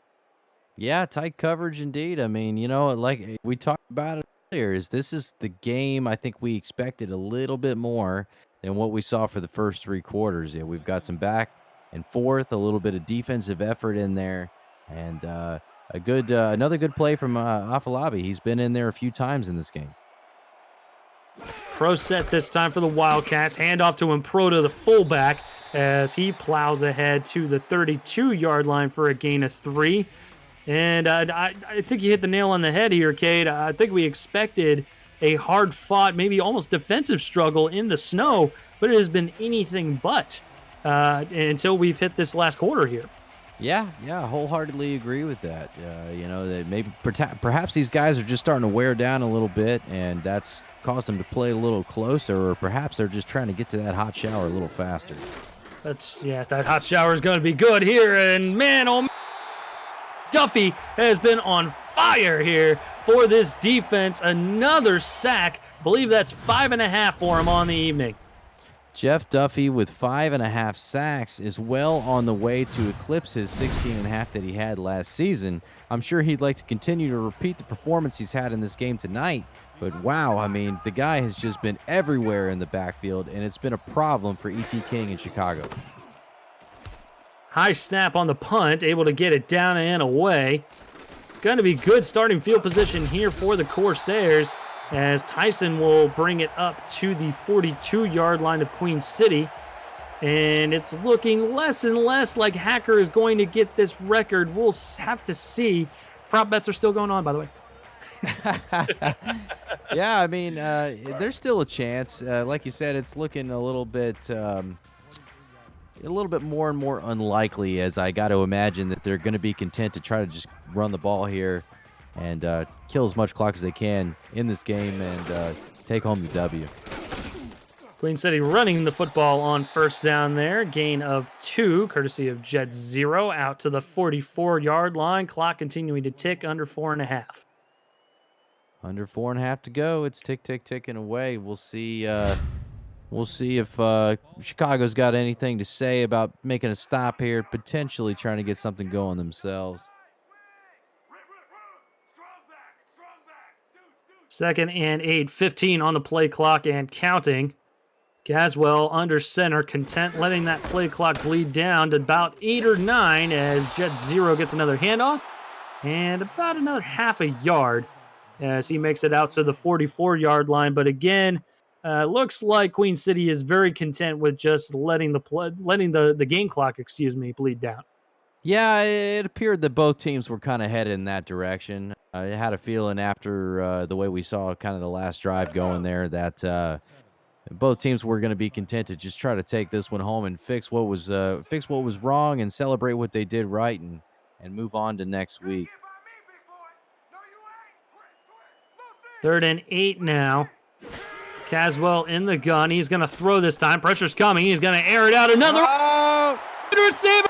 That's Stephen Hacker, and he's going to get another score under his belt. Go ahead and throw down another Snow Angel hack. Wow, Eric. I mean, we said that they weren't quite done, but we just got done talking about the fact that they looked like they were going to be completely content to just go ahead and kill the clock.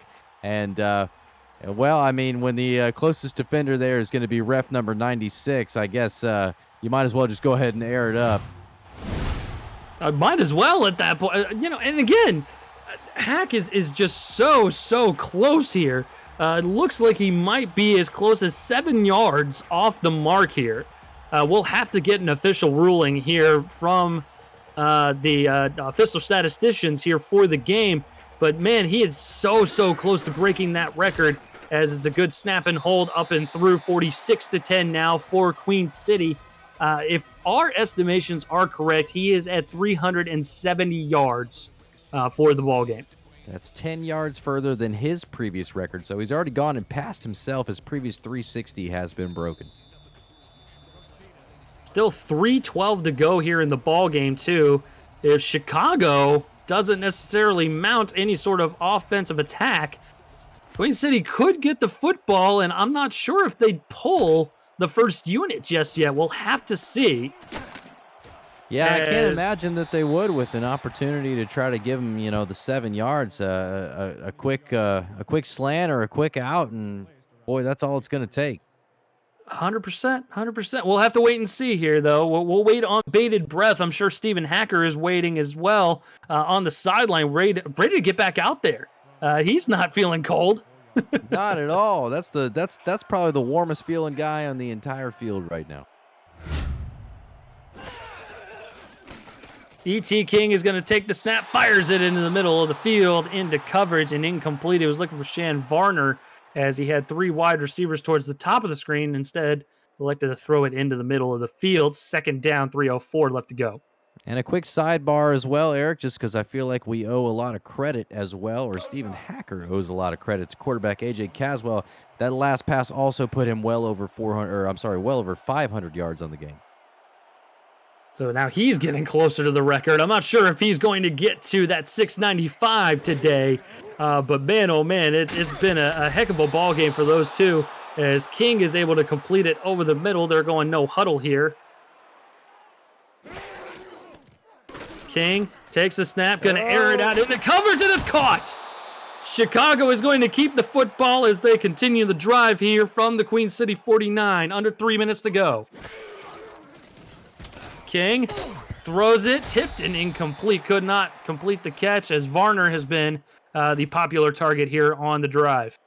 And I'm sure Varner would have liked to have caught that pass, but a little bit of contact broke his concentration, gave him the inability to come up with that one. So 2:39 frozen on the clock. Second down for Chicago. Game well out of reach for them. But we will see if Queen City's defense can force a stop and see if Stephen Hacker can get that elusive single game receiving record as it falls incomplete once again. Third down coming up for Chicago. A third down. It's a big down. If Queen City makes the stop, gets the ball back, I'd just be absolutely shocked if they can't find a way to get the ball to Hacker for at least another 7 or 8 yards. And it is a sold-out crowd here tonight in Compro Field. Despite the weather, despite the snow and everything, they are on their feet, ready to go here. 3rd and 10 for the Wildcats. King, empty, throws it towards the near sideline, caught, but well short of the first down as he falls out of bounds. Corey Carter only getting a couple. It's going to be 4th down. Yeah, I mean, a nice catch anyways. Impressive to get your feet down and bounce, but a good stop and a stoppage of the clock there. Corey Carter going out of bounds. I got to imagine it appears here that they're just going to try to air this one out and see what they can try to make happen on 4th down. I'd have to imagine.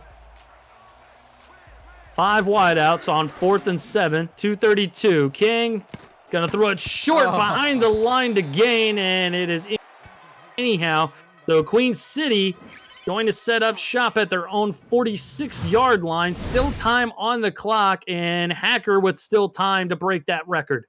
Still got time. He's still got time. And the receiver there, Brosman, he had an opportunity to catch the ball and turn upfield, but due to the tip, didn't really have enough of an opportunity to corral it and make anything happen. But shoot, that's a minor storyline when you consider what we're witnessing here with the potential of Stephen Hacker breaking the all-time SFL receiving yards record. Coming out in a heavy formation, though, I'm not sure if they're going to air it out. Pierre 0 tackle behind the line. A loss of 1, as it is going to bring us to the 2-minute warning here, kid. 2 minutes to go. It looks like they're going to be content to let that one tick down. It'll be interesting to see. Chicago still does have 2 timeouts and the 2-minute warning, so Queen City is going to be forced to either try to throw the ball at least once or twice, because if they can get a first down just after this 2-minute warning, then that'll seal the deal. 2 minutes to go. Game well in hand for Queen City, but the record for Stephen Hacker is not. We will see if he can be the single game all-time receiving leader, but it looks like they might have thrown in the second unit, Cade. I think he's going to fall short.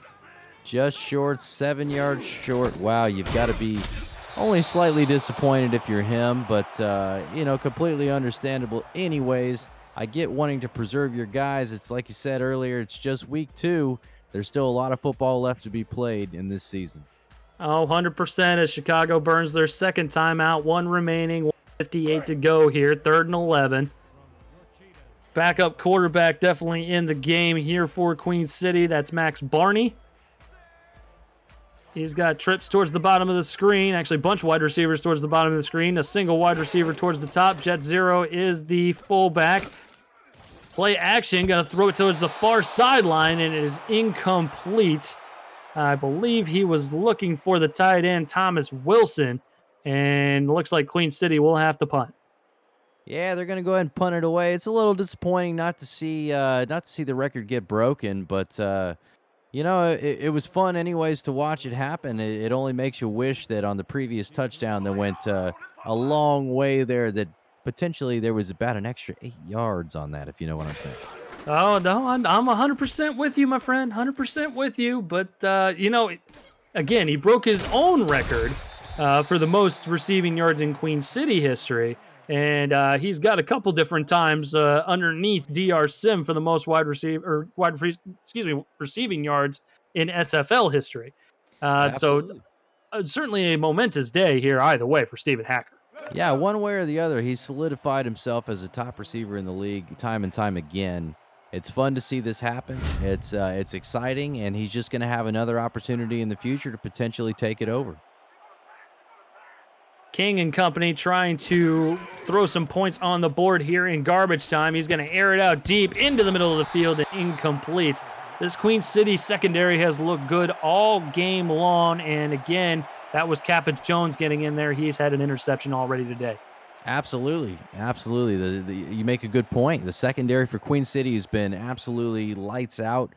The entire defense as a whole for Queen City has been lights out, holding Chicago to just 10 points.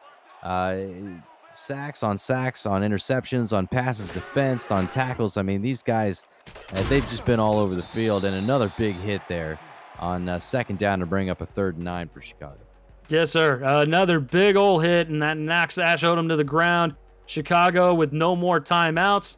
So 1:37 left to go here in the ball game. Chicago certainly going to fall to 0-2 here on the young season. Plenty of time, though, as we've still got plenty of football left to be played in the Simulation Football League. Queen City going to move to 1-1. 3rd and 9 now for E.T. King and company. King gonna throw it. It definitely threw it straight to the defender. Couldn't quite complete it, as it looks like it was Pharaoh Reigns getting in there and getting the pass defended, but no interception. Yeah, Reigns almost looked like he was the primary receiver on that one. Didn't it? I'm not sure if E.T. King is having issues with being able to see what color jerseys these guys are wearing out there, but a big mistake potentially on his side. 4th down. Last play of the game potentially for Chicago. Going to sling it sidearmed over to the far side of the football field, and Ash Odom just had no chance to convert that 1st down. Queen City celebrating on the football field as they know they will come away with a victory. Yeah, it's looking real good for them at this point. I know they were sweating on this last drive as to not give Chicago a chance to score again. But, yeah, I think Queen City's going to walk away with this one here, Eric. Very, very dominant performance. Exactly the way you like to come into game 2 after taking an L in the first game. They did pretty much what Chicago was hoping, I think, that they could accomplish. Queen City came out here and showed no doubt. Showed no doubt, indeed. They were just a touchdown drive shy of getting the victory last week. And unfortunately for them, fell to the Sioux Falls Sparrows on one of their final drives. And a 1-point victory for them. Queen City, though, definitely not leaving anything to chance as they get a 36-point win over the Chicago Wildcats in a game that Cade and I both thought that we were definitely going to get a much tighter ball game than this.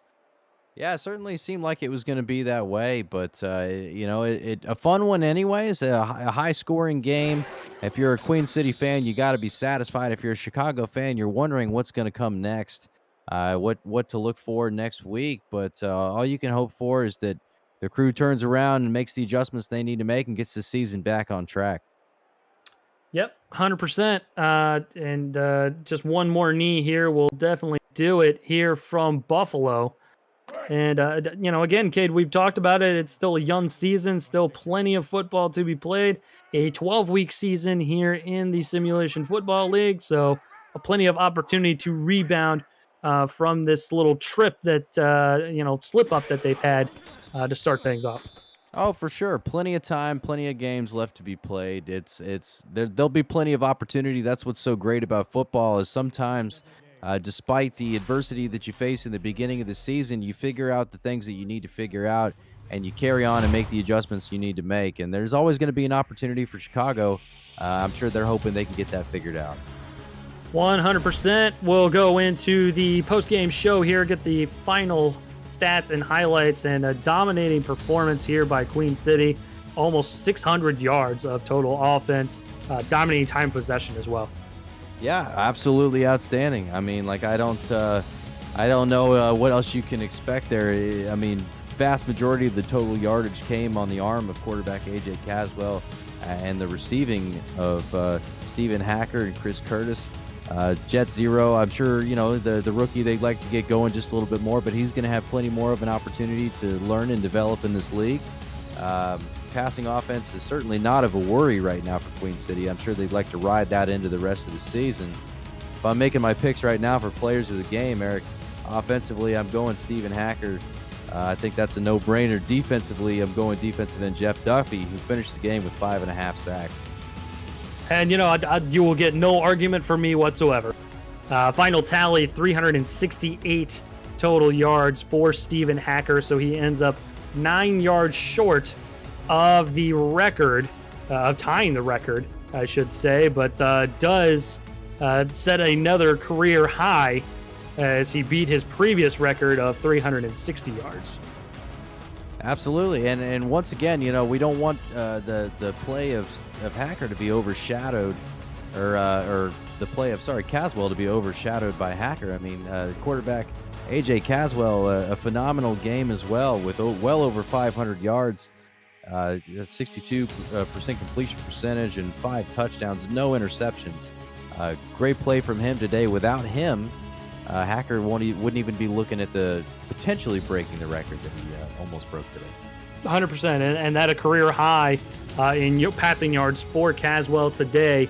I want to look forward here to next week as we do get a look at the player of the game, and it is none other Stephen Hacker, number 88, getting 368 yards on 12 catches and 4 touchdowns today.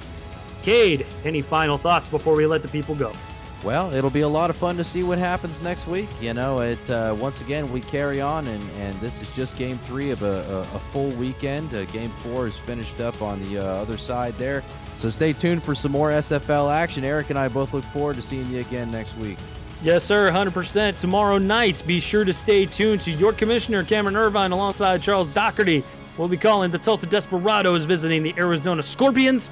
And then the nightcap, Mike Daggs and Matt Wilson, Denver at Seattle at 9 o'clock Eastern Time. Be sure to stay tuned for those.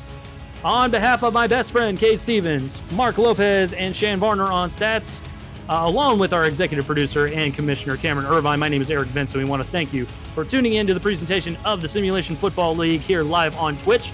Everyone have a great night. We will see you tomorrow for more action. Good night.